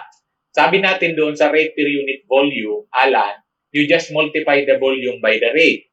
So, halimbawa, 10 pesos per kilogram, kung may 100 kilogram, you multiply by 10. Yun ang amount na babayaran niya. Dito naman sa rate per unit volume, 25,000 is the first violation, 37,000 is the second violation. So, wala tayong problema, Alan, pag range. Kasi the minimum amount and then the maximum amount. Ang tapot ko, digdi sa rate per unit volume. Do you impose the same amount? Yes or no?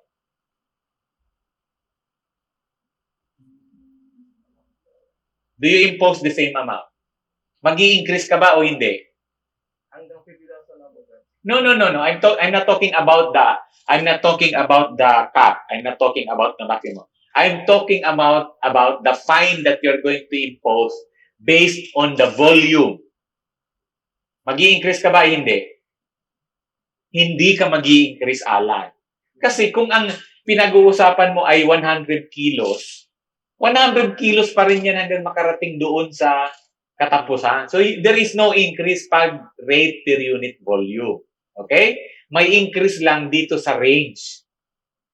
Nakuha mo, Alan? Di ba dalawang klase yon? On the left hand, you have the range or you have the unit volume, rate per unit volume. On the right hand, you have the range. Sa weight per unit volume, there is no increase. Pero digdi sa tuo mo, yung may rate, ini ang may increase. Okay? Malinaw, Alan? Okay. So, you're going to impose the admin fine which is the maximum amount in the range in case kung siya ay range. And then what else, Alan? Meron pa? What else? Effect? Continuous posting of the signage. That means, so signage na ipinost mo duman sa pag-serve mo kang NTCB, you're not going to remove it. You have to make sure that it is still posted in the building. Okay? Now, Alan, sabi natin, they still need to pay an amount, which is the fine. No? Assuming, Alan, na tinawaan mo Girarity 5 days to pay the fine. And so sa abatement order mo, ang period is 15 days. What will happen after the 5 days? Hintayin lang, sir, hanggang matapos po yung 15 days. No, Alan, you're going to check whether the imposed fine is paid already. Di ba? Nagtao ka 5 days para magbayad kang multa. Correct? Kala ko siya nagbago, sir, yung celebration. No.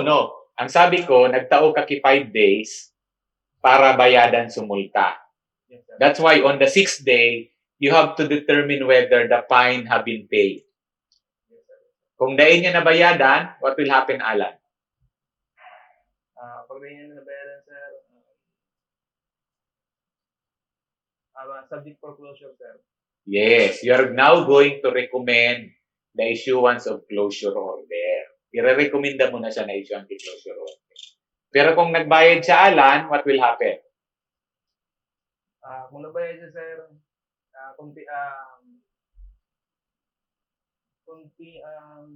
We're going to wait for the expiration of the 15 days grace period. Yes, sir. Dire-diretso so mahalat ka hanggat mag-expire so 15 days. Tapos, pag expire kang 15 days, ma-re-inspection ka na naman. Okay? Okay.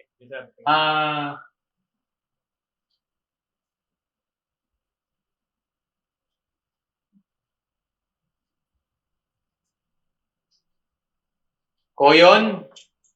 Goyon.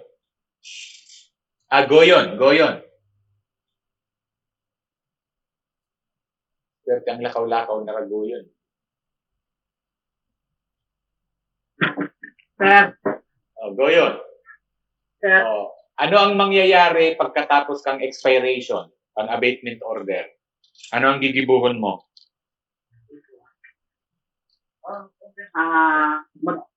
Magpuka ng closure order. Dahil pa ka nga. Dahil kapag pasyado ka naman, makaskason ka man. Ano mo na ang gigibuhon mo? Goyon. Nag-expire na sa grace period kang abatement order. Ano ang next step mo?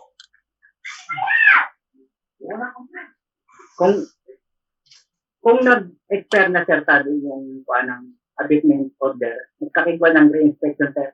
Correct. Ma-re-inspect ka muna. Dahil ka magdiretso sa closure. Technical ka kaya. Ma-re-inspect ka muna. Do you need an inspection order, Goyon?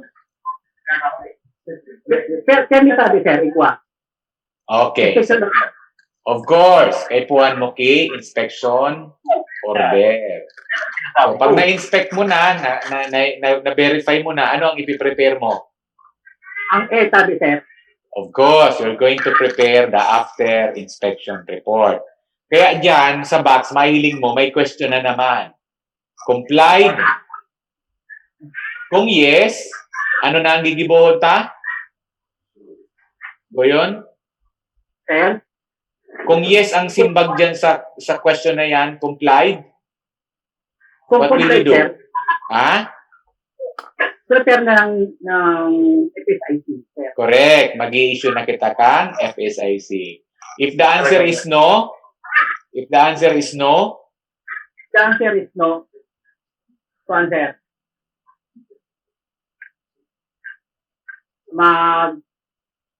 Magkano po ng abatement order?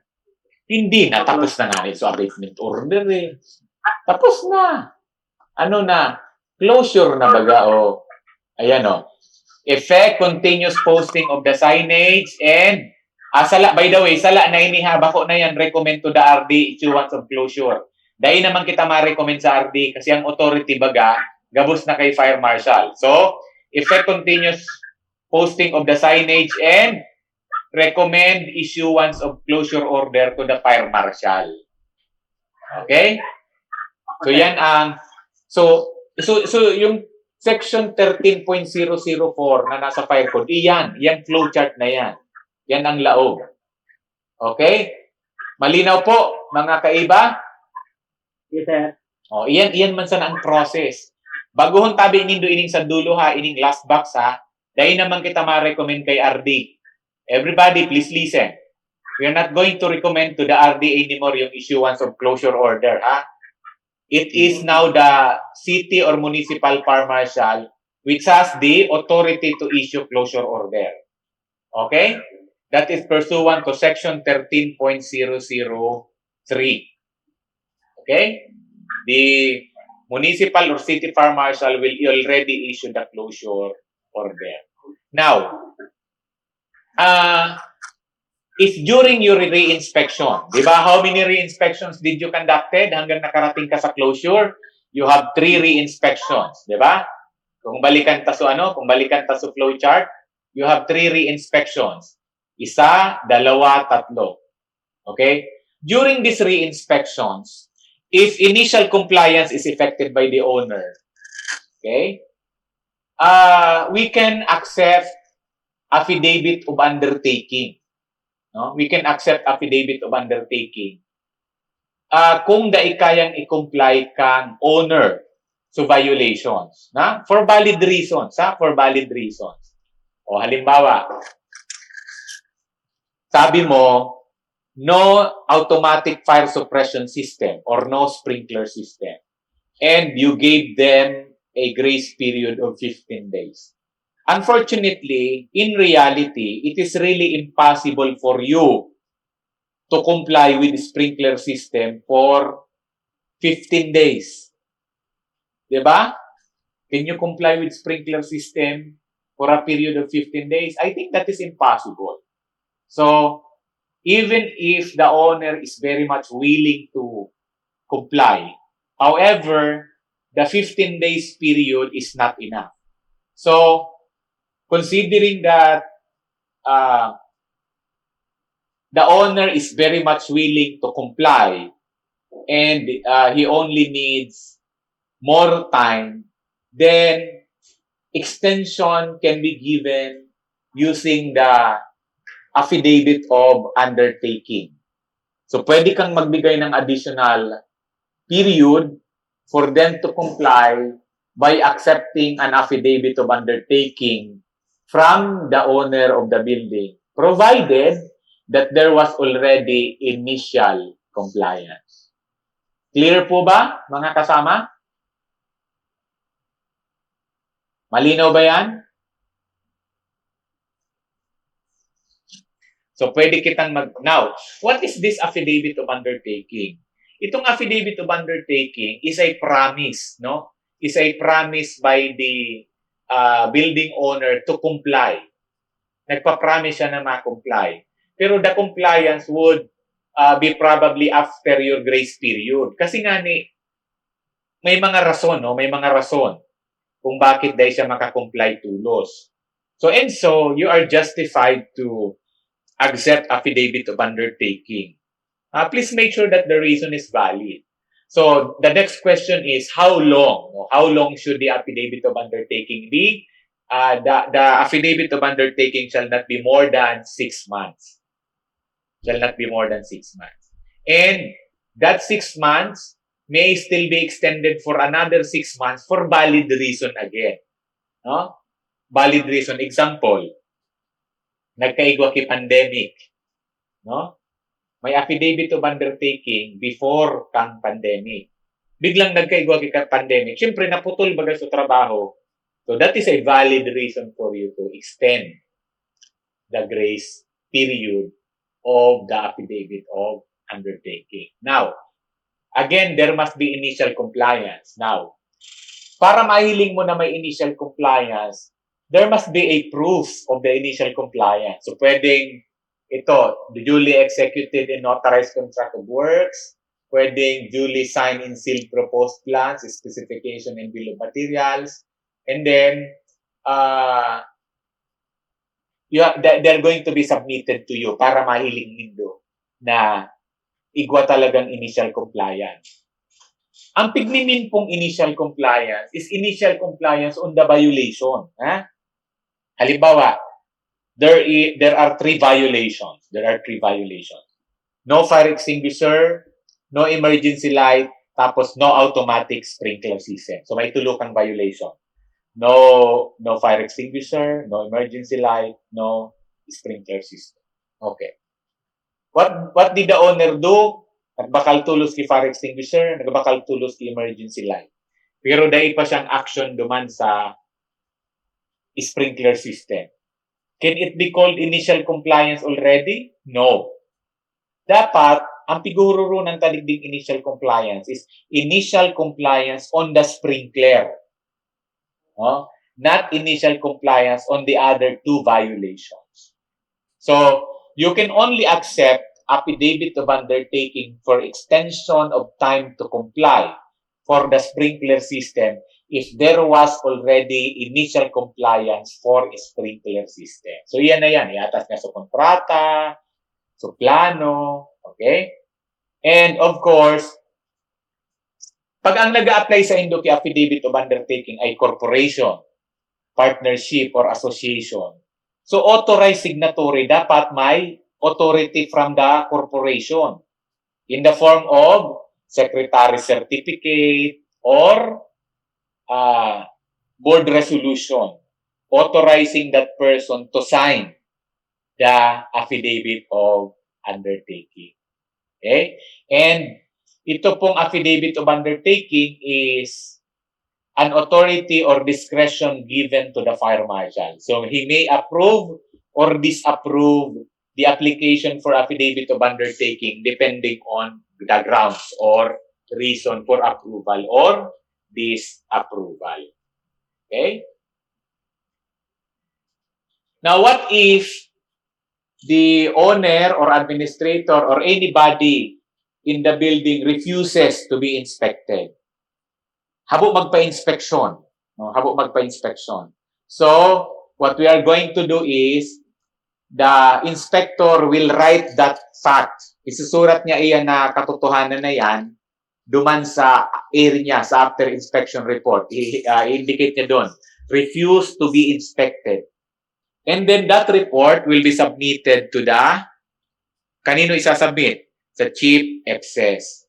Then the Chief FSS will prepare a letter to be signed by the Fire Marshal.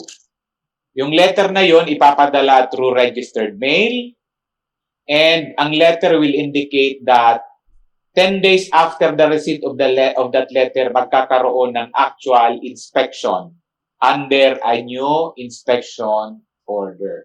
Okay? Now, what if nag-refuse pa rin for the second time? What if nag-refuse pa rin? Then the BFP can now recommend the cancellation of business permit of that particular business. Okay? Or, in a worst case scenario, pwede na kitang mag-file kaso against the building owner. Okay? So, before we proceed, any question? May hapot ka mo sa discussion ta sa Rule 13? Sir, Go question ahead. po. Go ahead. Go Sir, ahead, Navales. doon po sir sa undertaking, kailangan po ba sir notarize yung undertaking or ano lang? Yes. When you say affidavit, that is notarized. Kaya nga affidavit of undertaking. Okay? Okay, sir. Sir, sa isa pang question, sir. Go ahead. Doon po, sir, sa pag-impose ng closure order, sir. Curious lang ako, sir, bakit lahat sa fire marshal nilagay yung ano? Yeah, okay. Araw kaya yan kay ni duman baga sa luma IRR pag closure sa regional director. Pag admin fine na not more than 40,000 sa provincial director. Pag above 40,000 but not more than 50,000 pesos sa regional director. Sabi kang mga RD, sabi kang mga PFM,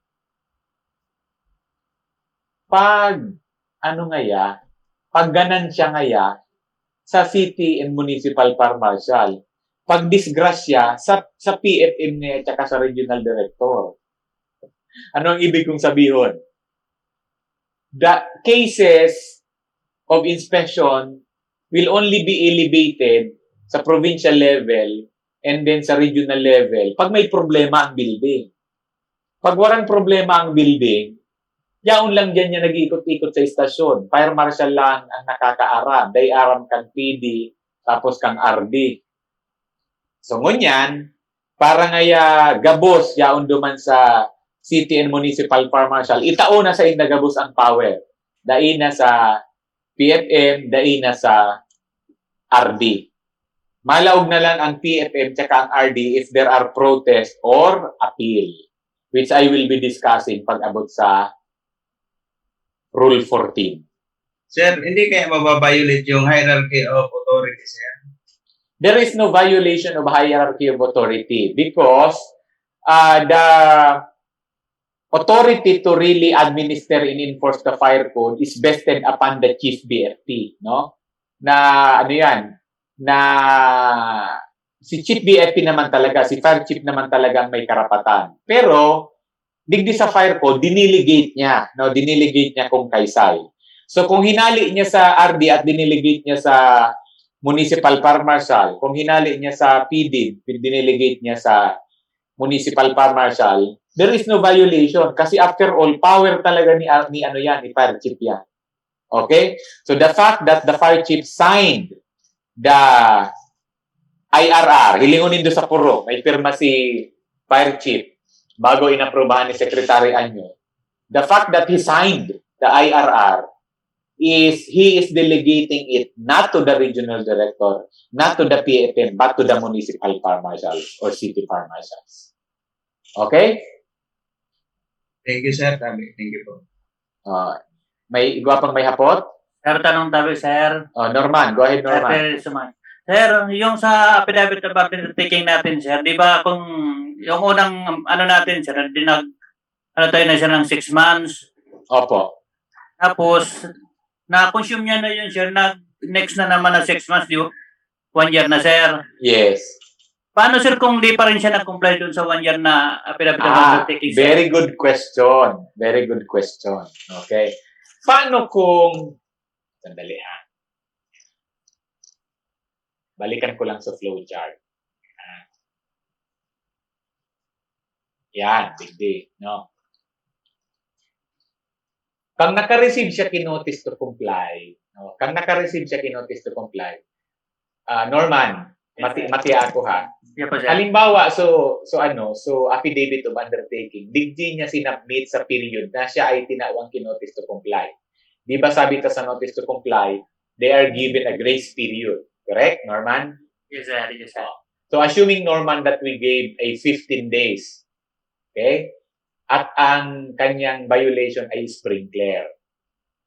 So, sabi niya, sir, I am very much willing to comply. However, the 15 days period that you gave me is not enough. So, I am here, sir, submitting an affidavit of undertaking, requesting that I'll be allowed to comply within a period of 6 months. 6 months. Tapos, hiniling mo sa affidavit of undertaking, tama man, may pirma, na notaryo, tapos naka-attach sa kontrata kang naka-attach sa kontrata kang matrabaho, tapos naka-attach sa plano, so specification nga naman sa affidavit of undertaking. Tapos, since representative lang sunod dyan sa imo, may board resolution authorizing yung particular person to sign the affidavit of undertaking. So complete. So ang ginipo mo, you approve it dito sa stage 1 sa notice to comply. Okay. Now, after 6 months, dai pa siya naka-comply. So nagduman siya girari sa imo. Sir, I have here another affidavit of undertaking requesting extension nung 6 months. Kasi sir, kang while nasa 6 months kita sir, nagkaigwa ki pandemic. So nag-lockdown sir, dahil ako nakabakal ki mga materialis, dahil ako naka-order. So nagre-request ako sir ki another 6 months. Because it's a valid reason, you actually approve it. So in short, natawan mo sinda ki 1 year. Pagkatapos kan sarong taon, nyauna naman. Sir, unfortunately sir, sarong taon na so hinagal kong extension sa imo. Dahil pa ako sir nakaka-comply. Kasi naman sir, nagbagsak sir so negosyo mi, dahil ng kwarta, mahagad giraray ako sir ki another 6 months. Dahil mo na pwedeng aprubahan so extension. So pang tulong beses. You can no longer. Because an affidavit of undertaking can only be extended once for a period of 6 months. After that, no more extension. So, since digdi siya naglaog sa notice to comply, ano ang masunod? Re-inspection. Siyempre, mag-re-inspection ka muna. Pag re-inspect mo, siyempre, dahil pa man yan nakakomply, kanagagad gani sa imo ki-extension, siyempre, ma-issue ka ki NTCB na may multa. Okay? So, ang ibig sabihin, kung sa inay stage naglaog sa affidavit of undertaking, ididiretso mo lang ang process. So, what was the effect of the affidavit of undertaking? The effect of the affidavit of undertaking was just to extend the grace period. So, after the grace period, after nung extension na yan, whether 6 months or 1 year, you're still going to continue the process. Did I answer your question, Norman? Yes, sir. Yes, sir. Paano pala, sir, kung 1 year na hindi pa siya nakakomply, sir? Ididiretso mo nga ni sa process. So, kung digdi sa notice to comply siya nag-submit ki affidavit of undertaking, di ma-issue ka na ki NTCB, may multa na. Oh, yes, sir. Okay? O kung digdi naman siya nag-submit sa NTCB, di pa pinagmulta mo, nagbayad ki multa. Pagkatapos kang pagbayad niya, sir, dahil ko kayang tapuson, muna ang affidavit of undertaking ko. Pagkatapos digdi, nag-submit ka affidavit of undertaking, pagkatapos kang duwang extension, dahil manggiraray naka-comply, ang masunod, abatement order baga o. Ma-issue kang abatement order, may multa na naman. Yes, sir. Okay? Yes, sir. So, Thank you po. ang epekto kang affidavit of undertaking, nag-extend ka lang kang grace period. That's the only effect of the affidavit of undertaking. You extended the grace period given to them.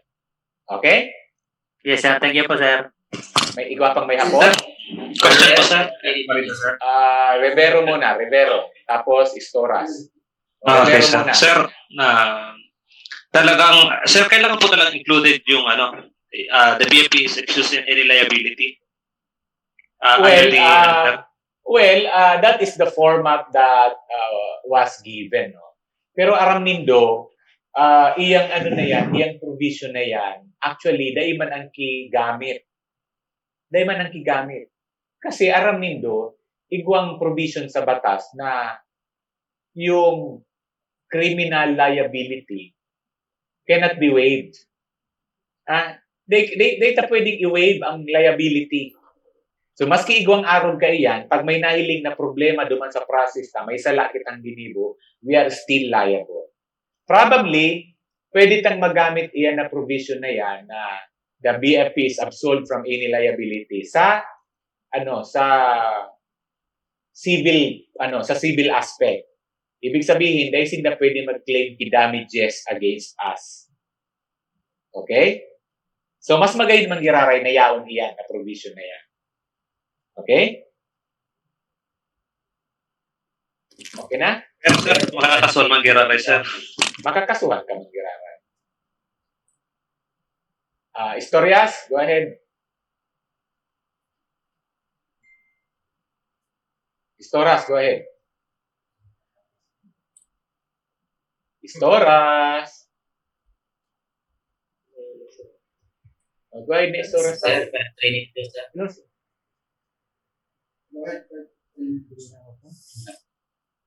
Istoras, go ahead, Istoras. Hello po. Hello, sir. Go ahead, go ahead. Hello, sir. Tanong ko lang po dun sa paano po yung kunyari sa mga government facilities, kunyari sa mga hospitals, tapos sir may mga compliance sila. So hindi naman sir natin to the point na mahirap sir yung ipasara. Nawala. Hello po, nawawala sir? Go ahead, go ahead. Ibig ko lang sir sabihin sir, parang kumbaga sir, kung titignan po natin, ano po yung magiging parang hindi naman tayo maging makasuhan sir. Kasi sa totoo lang sir, mahirap naman talagang ipadpad yung doon. Yung mga compliance sir. Kasi unang-una sir, pwede sir hindi talaga nasunod yung iba. Sir may affidavit of undertaking. Okay, sige. Sagutin na kita, Istoras. Ganito lang kita. You just need to complete the process. Na? Kaipuhan mo lang kumpletuhan ining process na ini. Conduct of inspection, issuance of notice to comply, until na makaabot ka duman sa closure. Pero so, ang dai mo lang perhaps gigibon, so actual padlocking. Pero i-issue mo sa closure order. At least, pag nagkaigwa ki problema, may depensa ka. No? You actually issue the closure order. This is the closure order. If you want to close your operation, bahala ka. You're not going to physically padlock the building. Ano? So at least, pag nagka-problema, may depensa ka, I actually did what I have to do. I actually issued the closure order. No? Sir, question po. Go ahead. Pabol, sir. Yung posting of signage, sir, sa government, just in case. I-post pa rin. I-post mo sa signage. I-post mo sa signage, kaipuhan niya. Okay, nasimbag ta kay Istoras? Sir. Istoras, Yes, sir. nasimbag ta? Yes, sir. Okay. Babalik po naman. Cabrera, go ahead, Cabrera. Sir, good afternoon po, sir. Ito lang po, sir, doon sa affidavit of undertaking, sir. Pag nakapagbigay na po ng affidavit of undertaking ng halimbawa, business owner, pwede na po bang magbigay ng safety sizes, sir? No. Ang sabi ko baga sa Indo, ang epekto lang kang affidavit of undertaking is extending the grace period. Dahil siya ground para magtao kang FSIC. Okay? Okay, sir. Thank you po, sir. Sir, fire trainer na, sir. Go ahead, Sir. Marinda. Go ahead, Marinda. Sir, regarding naman, sir, sa sabi ko, sir, sa fire automatic sprinkler system, kung mag-NTCB na siya, sir, mamulta siyang 37,500 na naglapso affidavit of undertaking. May administrative po, sir, baga, sir, na 37,500 pag din na failure pag makakomply naman sa affidavit of undertaking, sir. Yes. Sir. Of course. I-add mo siya. Failure to comply with the affidavit of undertaking. So let us now proceed on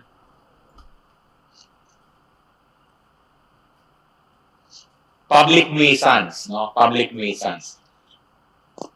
Although we're going to discuss it very fast, we're not going to concentrate on public nuisance provision of the fire code because we are not actually using this provision. We are not actually using this provision. Kasi when you use this, it becomes a burden to the BFP.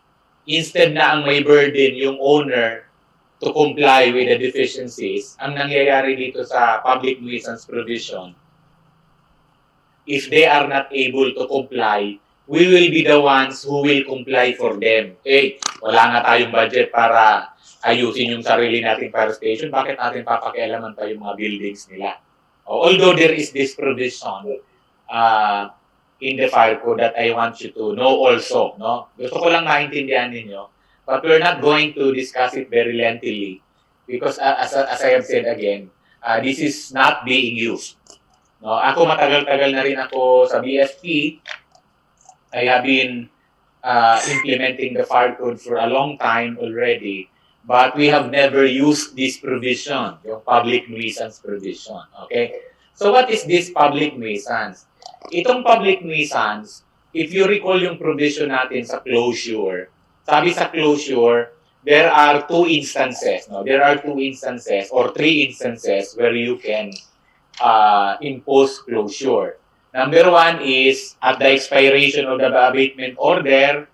Number two is when the deficiency constitute a clear and imminent danger. So ito yung public nuisance.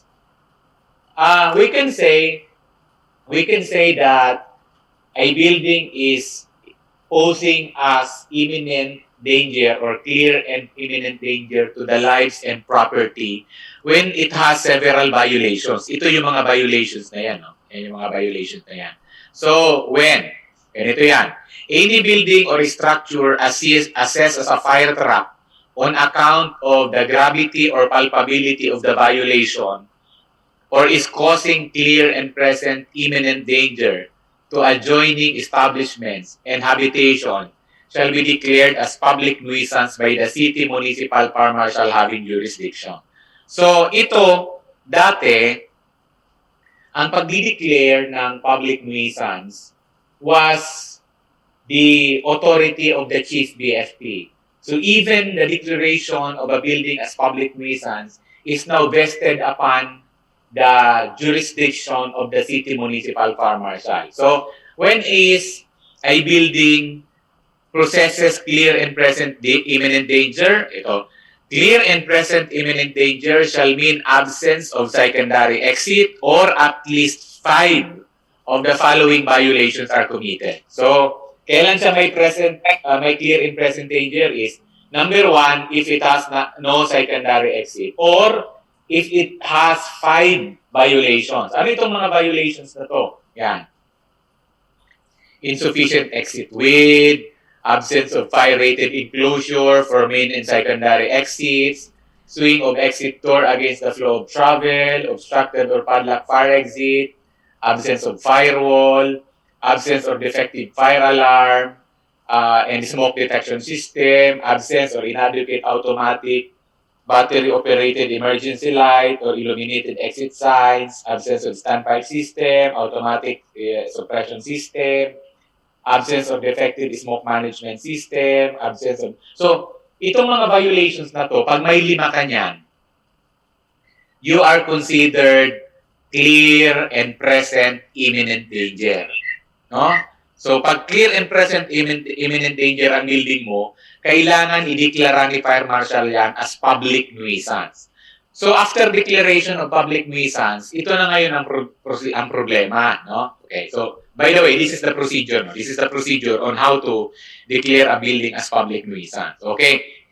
A notice of declaration as a public nuisance shall be issued by the City Municipal Fire Marshal having jurisdiction within 24 hours upon assessment. Ha?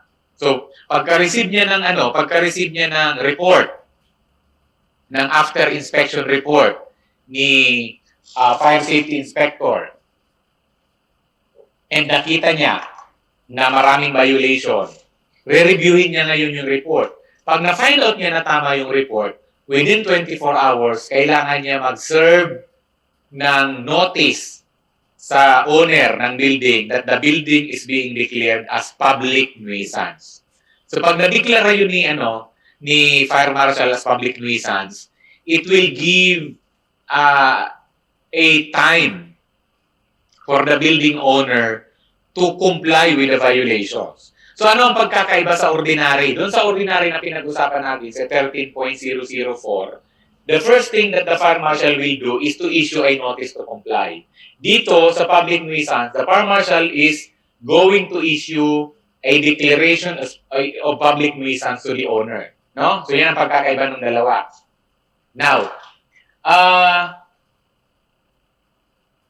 may nawala. So, dito, the Fire Marshal will give a period of 15 days, no? Will give a period of 15 days to comply the violations if the assessed value of the building is not more than 100,000 pesos. So kung ang cost ng building is not more than 100,000 pesos, bibigyan siya ng 15 days to comply the violations. Pero pag ang assessed value ng building is more than 100,000 pesos, the BFP or the City Municipal Fire Marshal will give 30 days period of compliance. Okay? So after the grace period, failure to comply within 5 days from the receipt of the notice shall cause the Fire Marshal to put up a sign in front of the building or structure that the building is fire trap. Duman sa regular na notice na pigigibuta, ang ikakaagta is warning, this building or structure is fire hazard.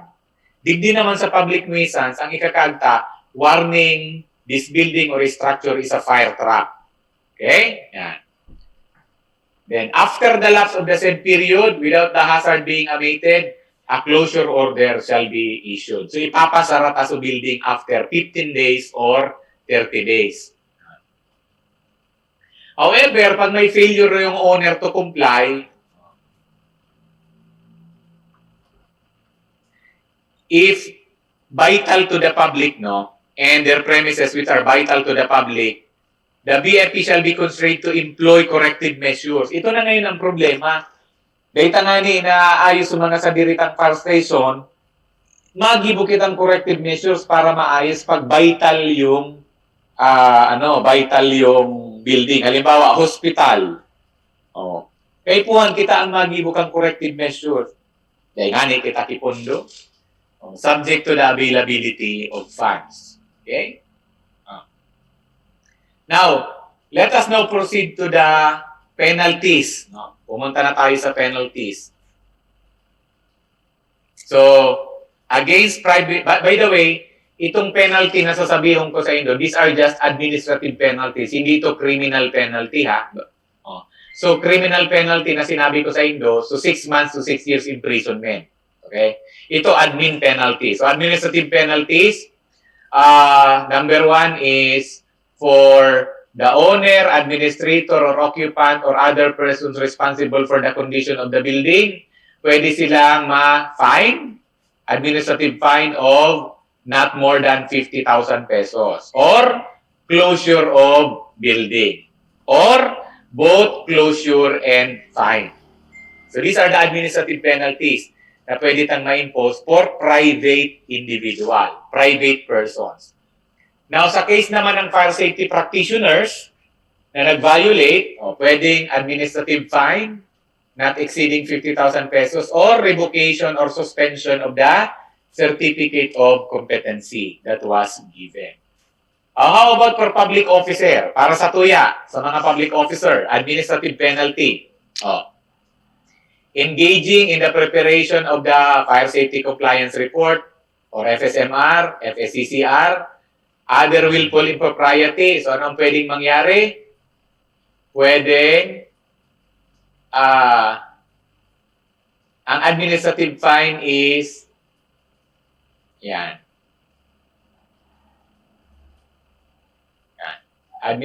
Reprimand, suspension, or removal. Sa administrative penalty, pwedeng ma-reprimand kita, pwedeng ma-suspend, pwedeng ma-remove sa service. Okay? Yan ang ating administrative penalties. Of course, yung punitive penalty, 6 months to 6 years imprisonment. Okay? We also have this provision, yung conduct of highway monitoring. No? Clamor before na nag-i-issue ngaya kita Sir conveyance clearance, dahil man kita nagkakaigwa ki checkpoint para may-determine. So, mga nagkukuha ki conveyance or dae. So, because of that clamor, we provided this provision. Ano nakalagay dyan? Conduct of highway monitoring. The BFP, in coordination with the Land Transportation Office, Highway Patrol Group, or in their absence, the local PNP, shall conduct highway monitoring to ensure that the handling and transport of hazardous materials and chemicals is in accordance with the provisions of the Fire Code. So, ano ang gagawin natin? We're going to check whether the transport trucks that are carrying hazardous materials or flammable or combustible liquids or materials are actually possessing the necessary conveyance clearance. Okay? Should violations be found during the conduct of monitoring, the erring persons or entity shall be proceeded under the applicable provisions of RA 9514 and its IRR. So, however, hindi ko pa kayo sinasuggest na mag-conduct itong highway monitoring because guidelines will be issued. Magagawa ang BFP ng specific guidelines on how to conduct the highway monitoring or checkpoint. Okay? Magpagagawa pa tayo ng guidelines. So, wag nyo munang gawin ito. Let us wait for the guidelines to be issued by the BFP. Ito naman yung removal of hazard or confiscation.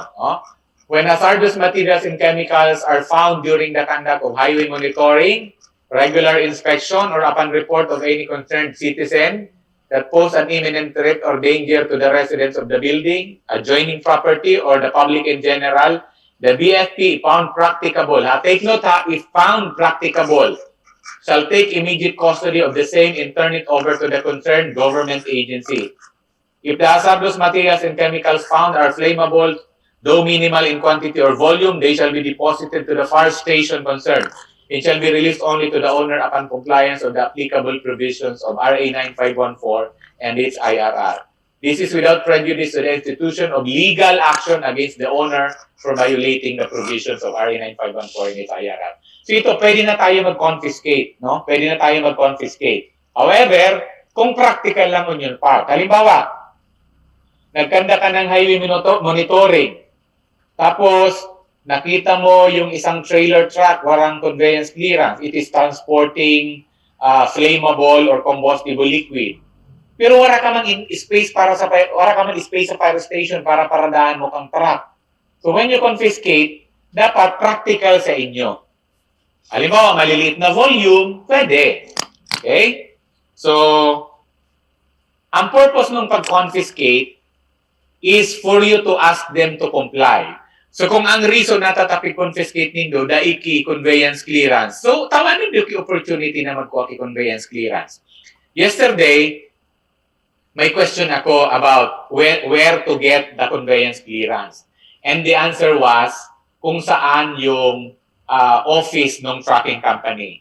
So example ko kahapon, the trucking company is in Naga City. It will get flammable or combustible liquid in Pasacao and it will be delivered to Nabwa. Along the way, nagkaroon ng checkpoint, halimbawa si Baaw, nailing niya na walang conveyance clearance, then Baaw can stop the transportation of the chemical and let the owner of the trailer truck to secure a conveyance clearance. Sa'yo na isi-secure sa conveyance. Pwedeng sa Naga City pa rin, pwede na ang Baaw mag-issue kay conveyance clearance even if the business permit of the trucking company is located in Naga City. Because nandun na sa EUR niya eh. Doon niya na na-plug down yung trailer truck. So, Baaw can already conduct an inspection and issue the conveyance clearance on the truck if compliant. Okay? So, yan ang pag nagkaiguan ng conveyance clearance, then they can now release the truck to directly proceed to Nabwa or other jurisdiction. Okay? Pag medyo mabagabat-gabat ang problema, pwede kitang mag-file criminal case against the violators. Okay? So let us now proceed to Rule 14, miscellaneous provision na. Let us start from protest. Ano ba itong protest na to? This protest is the remedy, no? Remedy of building owners, occupants, or administrator against the BSP. Remedy laban sa tuya. Laban sa tuya kung may mga abuses. No? Nag-aabuso kita. Sala so tigibo ta, then the building owners or occupants or anybody that has involvement sa building can file a protest. So any party agree by the actions or findings of the city municipal fire marshal may challenge the same by filing a verified protest. Take note ha, verified protest to the office of the provincial fire marshal or district fire marshal as the case may be within 5 days from receipt of the notice or order. In case the action to be protested is rendered by the provincial fire marshal or district fire marshal, the same shall be filed before the office of the regional director. So simple man sa natin sasabi digdi. Halimbawa,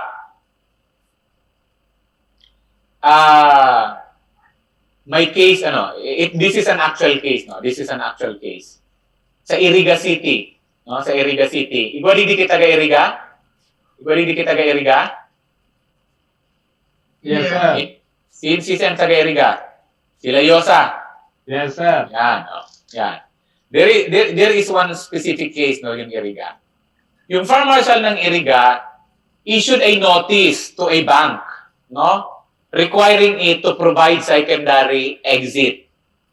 Okay? Now, the bank protested, no, filed a protest sa office of the provincial director ng Kamsur, claiming na mali yung desisyon ng pag-i-issue ng notice to comply ni Iriga City Fire Marshal because under the fire code, single exit for business occupancy like a bank is allowed. So there is no need for them to provide secondary exit. Kasi nga, allowed sa fire code ang single exit sa business occupancy provided that the travel distance is not more than 30 meters, provided that the occupant load is not more than 30 ba? Hindi ako nagkakamali, gano'n. So, nag-file ng protesta yung bangko dito sa office of the provincial director. And upon review by the provincial director, nahiling niya na tama si bank manager. So, he granted the protest. Binago niya sa desisyon kang City Fire Marshal kang Iriga. That's one classic example, no? Na minsan may mga decision kita sa baba na mali. Therefore, the owner will have some remedy para makorek siya na yan na pagkakamali na yan. Okay? So, how does they do that? Kay Puhan, verified protest, no? Pag sinabi mong verified protest, notaryado, no? There is a notary. When you say verified, no? When you say verified, verification means that the affiant also nag-aakusa, no, is certifying under oath that the allegations contained in that protest are true, incorrect, to the best of his knowledge, no, and all the documents that are attached in that protest are faithful reproduction of the original, kung mga Xerox, or original copy. No? Yun ang ibig sabihin kang verified protest. Okay. Now, yan. No protest shall be given due course without the payment of a non-refundable fee as indicated in the schedule of fees. 500 pesos. No? 500. Mabayad dyan 500. Maski pa may verified protest ka, pag dai ka nagbayad kay 500 pesos, that verified protest will be thrown sa basurahan. Kasi that is an essential requirement. Okay? The official receipt of which shall be attached to the protest. Payment shall be made at the fire station whose findings is subject to the protest. So, sa case kang Iriga, siyempre dapat duman nagbayad kang protest fee sa Iriga City. Now, kung may ma-protest, maaaraman mo kasi mabayad sa imo eh. No? Kung ikaw ang fire marshal sa lugar na yan, maaaraman mo na may ma-protest against sa imo because they have to pay to you yung protest fee na 500 pesos. Okay? So, the verified protest shall contain the following information. The name and address of the protestant, kung si Seso nagpo-protest, the notice or order being protested, o yan, yung notice to comply. The name and address and office address of the fire marshal who issued the notice or order. So, syempre, yung fire marshal ng Iriga City, saan located yung Iriga City Fire Station, yan. Such other matters and information pertinent and relevant to the proper resolution of that. So allegation niya na iningaya, tinawan nga ako kinotice to comply, pipa-comply ako kay secondary exit, basti nga sa fire code, sa second na araw kayo, hindi man ako required. Yan so may katag mo naman sa protest. Oh. The protest must be supported by attaching therewith certified true copy of the notice. Oh. Aside from na mabayad sa imo, kang 500 pesos, maduman sa imo mo, mapa-certify. Certified true copy kang notice, certified true copy kang order na tinao mo. So, mabayad sa imo ki 500 pesos na protest fee, mabayad sa imo ki 350 pesos per page sa dokumento na papa-certified true copy niya. So, kung ikaw ang fire marshal, aram na aram mo kung may mga protesta sa imo, mabayad sa imo ki protest fee, mapa-certify pa sa imo. Okay? Then, the protest is verified by an affidavit that the affiant has read and understood the contents thereof. So, yan ang verification. And that the allegations therein are true and correct of his personal knowledge or based on authentic records. An unverified protest shall be considered unsigned, produces no legal effect, and results to the outright dismissal. So, kung bakong notaryado, hindi verified ang protest, ordinary letter, ibabasura lang yan. It produces no legal effect. No? And then outright dismissal of the protest. In addition, the protestant shall likewise certify under oath that protestant has not theretofore commenced any action or filed any claim involving the same issues in any court, tribunal, or quasi-judicial agency, and to the best of his knowledge, no such other action or claim is pending. And two, if there is such pending action or claim, I complete a statement of the present status thereof. And number three, and if he should thereafter learn that the same or similar action or claim has been filed or is pending, he shall report such fact within 5 days to the office where the protest is filed. So, ma-certify siya that there is no other pending case. So, certificate of no other pending case. Okay? Ma-certify siya under oath. Ayan. So, failure to comply, itong mga requirement na ito is outright dismissal. So, upon receipt of the protest, the concerned provincial district fire marshal or regional director may require the concerned fire marshal to forward all the necessary records, which shall include the inspection order, after inspection report, and such other documents that may aid the prompt disposition of the case. So, the provincial director has the power to what? Has the power to require the fire marshal to submit all the pertinent records. Para matabangan so provincial fire marshal to easily decide. And then, the provincial director or regional director has 15 days to resolve the case.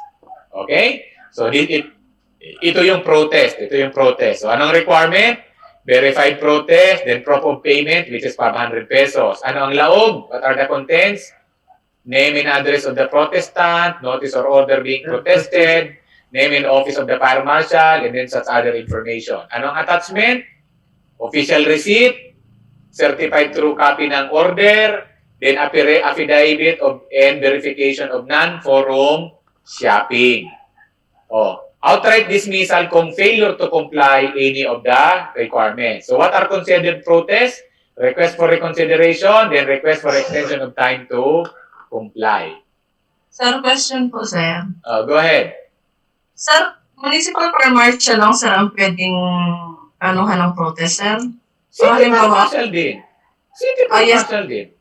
Sila lang, sir, na mga head of office ang pwedeng anuhan kaya. Halimbawa ako, sir, collecting officer ako, may nakomit din akong sa kliyente, ay naku pwedeng kailan ganyan.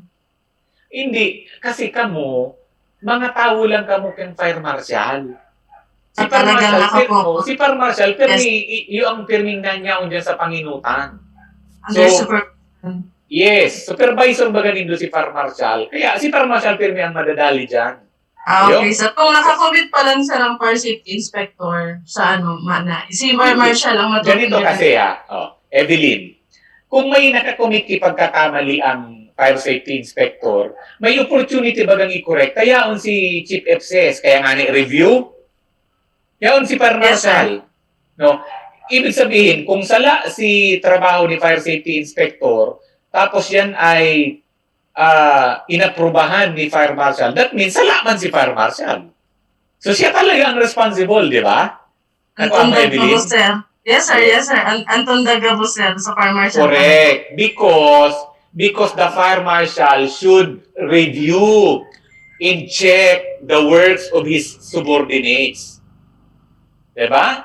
The moment, halimbawa, sabi ni inspector, kaipuhan mo kay sprinkler. Pag abot kay FCS, dapat mahiling na ni FCS kung dapat o dai kaipuhan ki sprinkler.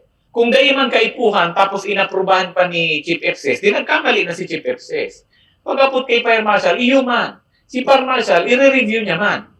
Ano ini? Required o dai? Natatapig require ki sprinkler, ibase sa fire ko, dai man. Correct? So pag inaprubahan niya ito, siya na ang may pagkakamali. Okay? So, the protest will still be in the name of the fire marshal. The name of the fire marshal. Okay? So, sige, Storas. Kariki, sir. Fire training, Kariki. Go ahead, Kariki. Sir, ang protest po ba, sir, pwedeng direkta, sir, sa national office? Dai pwede. Mamaya, may discussion ako dyan, ha, kung noa rin maabot sa national office. Okay? Wait lang. Okay. So, inibaga, sa protest procedure, dapat makapag-file siya for protest within 5 days. Ha, Karike? Sige, sir. Within 5 days, makapag-file siya kay protest. Pagkatanggap niya kang notice or order, dapat makafile siya kay verified protest. Tapos, si provincial or district fire marshal naman, i-require niya gabos na documents and then i-resolve niya within period of 15 days. Okay? So let's go to appeal. Let's go to appeal. Di na masisimbag na Kariki, so simbag mo. So question mo. Sige, go ahead, Kariki. Go ahead. Ano sa follow-up question? Sir, sa siguro, sir, yes, sir. Ito, sir, sa siguro, sir, alam niyo naman. Ito, sir, sa sir, kung saan nangyari dito sa Pasakaw, sir. Okay. Itong tungkol sa Bill Oil. Opo. Bill Oil, na nagdirekta sila sa, sa national office. Opo. Siguro, alam naman po yun ng office of the ang problema kasi, Rolly, ang problema kasi noon, Rolly, is bako man siya protest, inquiry ang ginibo, nag-inquire so Bill Oil sa national office kung tama ang assessment nindo. Dahil niya mapiga protesta, naghapot man sana siya. Okay?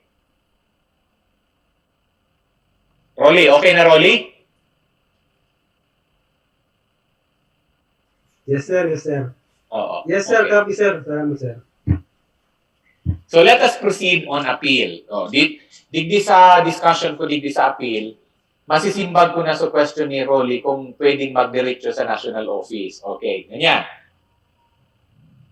Ano naman ining appeal? Ano naman ining appeal? Itong appeal na to is, of course, during the protest, the provincial or district farm marshal will render a decision.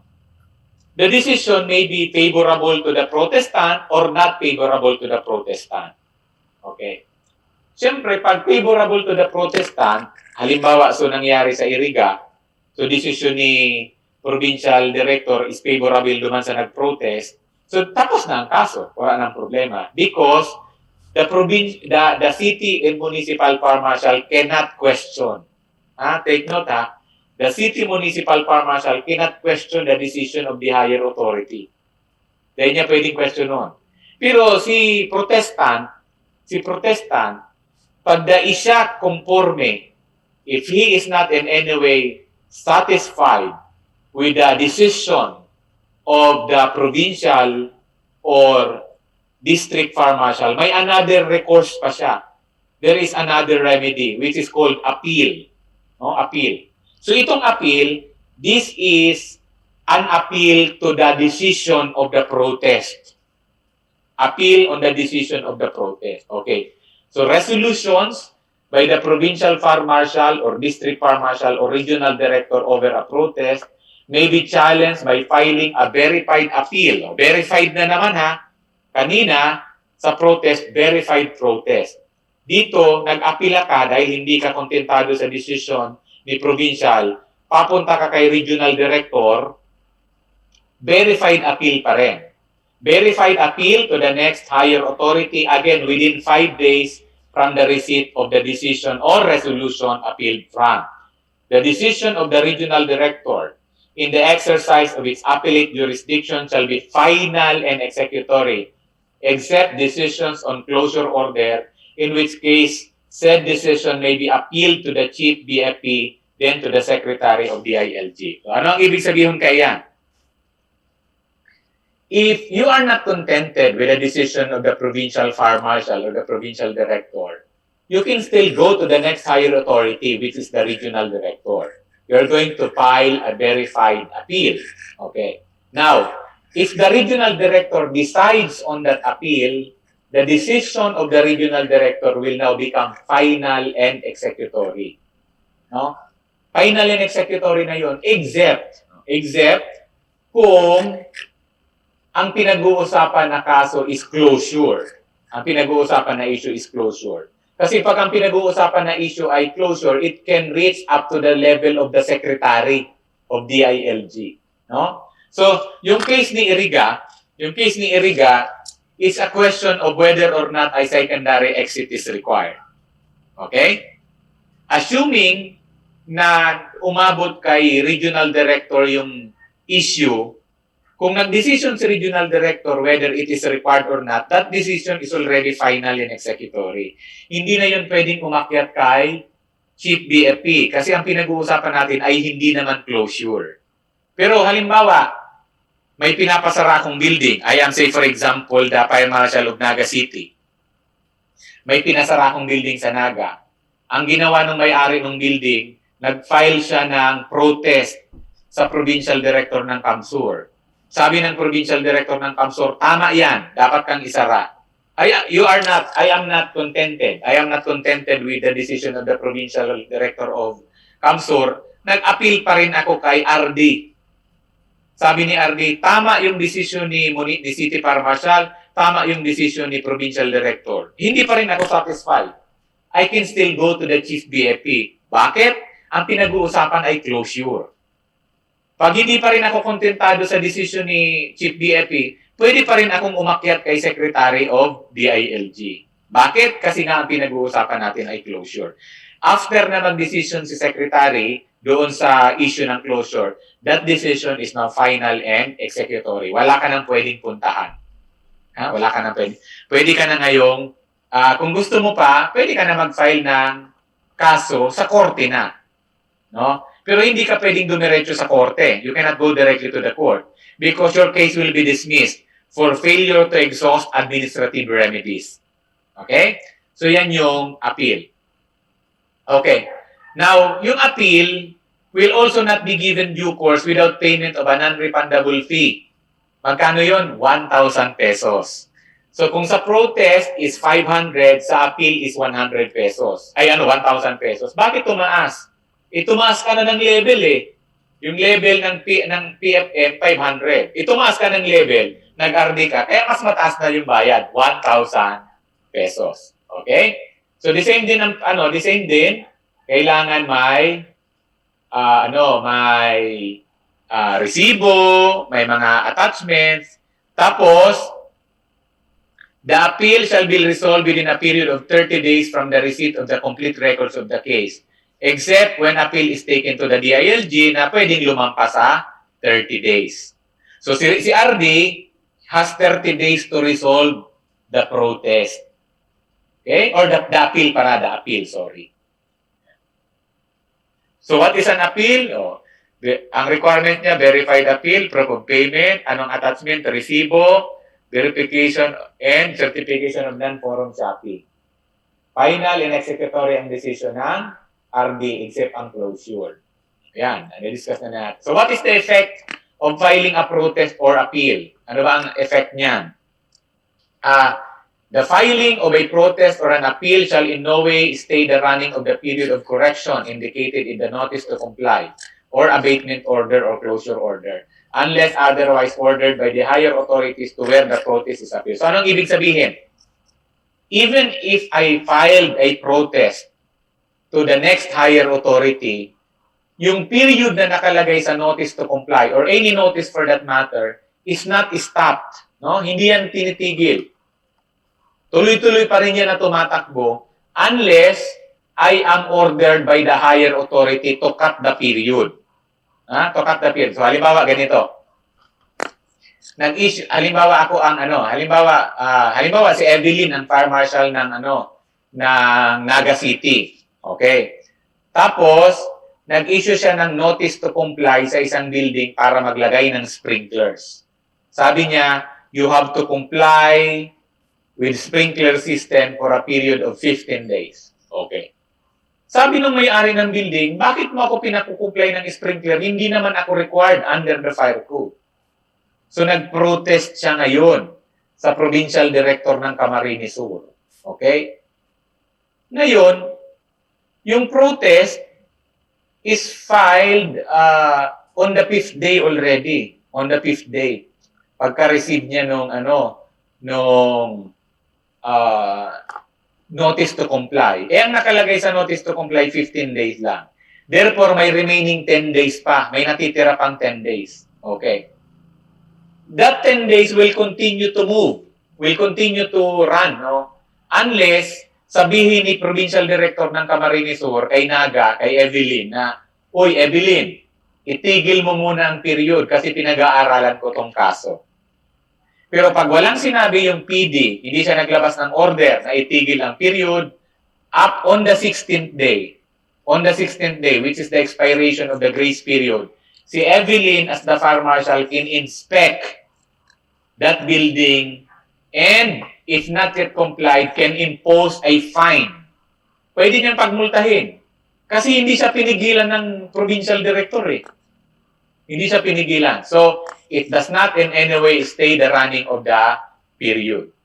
Okay? So, citizens' participation, wag na yan. Ano lang yan? These are very motherly statements. So, let us proceed to alternative and or remedial fire safety measures. Itong alternative and or remedial fire safety measure, this is also a remedy if you are required to comply with fire safety requirements but your building cannot accommodate that additional load, no? Because the structural stability or integrity of your building may be compromised. O, halimbawa, lumang building ka, pinalalagay ka ng sprinkler, pag nagtibag-tibag ka dyan para magpadaan ka ng mga tubo, baka mag-iba yung building mo. So it's not practical for you to provide a sprinkler system anymore. But you still need to make sure that your building is safe from fire. So you're going to propose for alternative and or remedial fire safety measures. Okay. So sino ang magpo-propose nito? The owner of the building will ask an engineer to prepare a remedial measure. Yung remedial measure na yon, yung proposal na yon, will be submitted to your fire station, and then you're going to endorse it to the national office for evaluation, because the evaluation will be done by the Fire Safety Technical Committee. So, i-evaluate niya ng Fire Safety Technical Committee, and that Fire Safety Technical Committee will recommend to the Chief BFP kung pwedeng i-grant o hindi yung inyong alternative and or remedial fire safety measures. I'd like to emphasize, only the Chief BFP is allowed to approve the remedial and or alternative fire safety measure. Daing ibang tao, no other person, no other officer, there is no other conscious pilot in the BFP who is allowed to approve the alternative fire safety measures except the Chief BFP. No? So kung ikaw ang fire marshal, you cannot approve it. You have to endorse it to the national office for evaluation. Okay? So that ends our lecture for the day. I have to end up early today because we are going to Manila tonight. No? Kaya iba ko si RD. We are going to receive 16 fire trucks or 17 fire trucks for Region 5. No? Region 5. And fortunately, Camarines Sur will receive 14 of them. 14 fire trucks for Kamsur. So, I'm going to be in Manila tomorrow to attend the turnover ceremony. So, I will have to dismiss you early. But before we dismiss it today, any question? Sir, fire training Soriano, sir. Go ahead, Evelyn. Sir, assign po ako sa Kanaman Fire Station. Under cluster po kami ng Naga Central Fire Station, sir. Yung marshal namin, ay ano? Any question? Question, sir. Question. Sino yun? Sir, Karike? Karike, sir. Karike, go ahead, Karike. About, sir, sa renewal of conveyance clearance. Opo. Marami kasi yan dito sa Pasakaw. Halimbawa, sir, yung mag-renew, halimbawa, Naga. Opo. Dito sa amin. Tapos, gusto nila kumuha dito. Usually, ginagawa namin yan dito, sir. Okay. Tapos, pwede ba namin sa pagbalikin na lang sa origin kung saan sila or pwede pa rin kami, sir, ng conveyance dito, tumanggap. Nata pabalikon pa nindo. Nayaw na sa Indo. Pwede ba nga mo mag-issue? Supposed to be kaya, sinaga, dahil niya muna pigtawang KFSIC so kumpanya, hanggang dahil niya na-inspection gabos na truck. Okay? Yes, sir. Requirement dapat yun inaga. Dapat dahil siya nagtawang FSIC for business operation contracting, hanggang dahil pigpahiling sa iya sa gabos na truck at pig-inspection niya. So, pero kung nakalusot, yaw na sa Indo Roli, inspection mo na nindo, tawan na nindo ki conveyance clearance kung okay man. Yes, sir. Salamat, sir. O baka kaya dayan tinawang ki conveyance clearance, sabi baka may violation. So verify it with Naga. Natataday din do tinawan ni ki conveyance. So, sabihon, ay may violation yan, kaya hindi tinawang. Hindi naman matao. Correct? Yes, sir. Yes, sir. Salamat, sir. Okay. Radasa. Go ahead, Radasa. Radasa. Sir? Go ahead.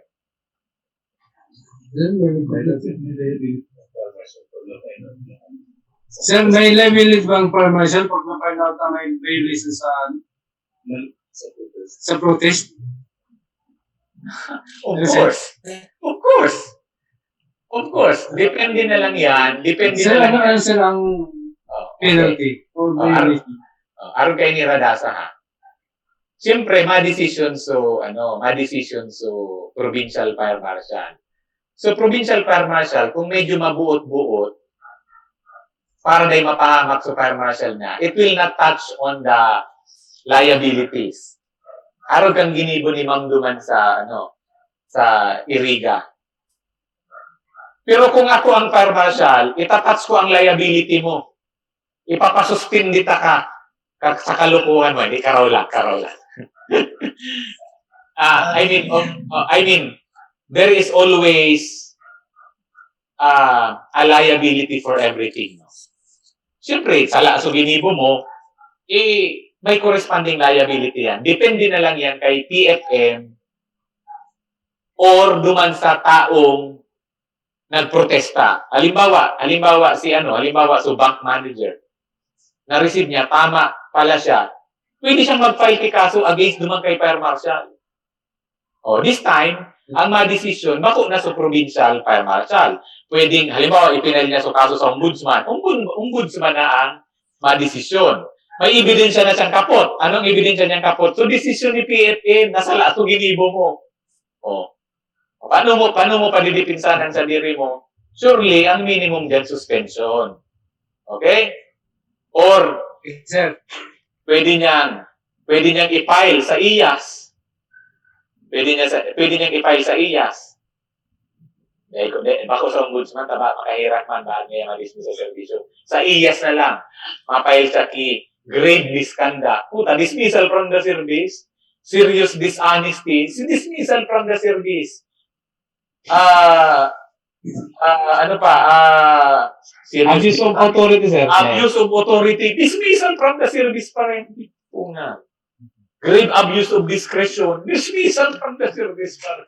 Hindi po na. Sir, may liability. kabali po dyan sir ang chief of SS, tapos inspector. Kung kaiba ka mo duman sa aksyon, siyempre kaiba ka mo. Di ba? Ara mo ng mali, tolerate mo. Pero kung di ka man kaiba sa action, di ka man kaiba siyempre. Okay? Okay na, Radasa? Sir, clarification. Sir. Rosas. Sir, may tatanong lang po ako, sir, doon sa NTC, sir. Bakit po doon, kung mag-i-issue tayo ng NTC, kung tama yung pagkakarinig ko kanina na, bakit hindi po natin lalagyan na ng mga fines po? Ano ka ba? Rosas, di ka nakikinig. In-emphasize ko, unang bungad ko sa Rule 13, pinabasa ko pa, di ba? Pinabasa ko. Before a fine is imposed, the violator must first be given a chance to comply in order to correct the same immediately. Yun ang prinsipyo, di ba, Rosas? Pag dahil mo ito ginibo, dahil ka pwede magpamulta. Kaya, ang first notice mo is a way of telling them, Noy, may violation ka, Noy. Comply na, Noy, within a period of 15 days. Pag despite that notice, dahil niya pa rin kinumply, saka ka lang may karapatan magpamulta. Iyon na, Rosas. Okay, sir. Thank you, sir. Okay. Iba pa? Sige na, let's call it a day kasi malarga kami ni Ardi mo niya na alas 5, ha? Sa aga dahil kitang klase kasi I think you have a class with other subject. I'll see you Friday, no? I'll see you Friday, 1 o'clock. Okay? Thank you and good afternoon. See you Friday. Thank you, sir. Thank you, sir. Thank you, sir. Thank you, sir. Thank you, sir. Ingat po.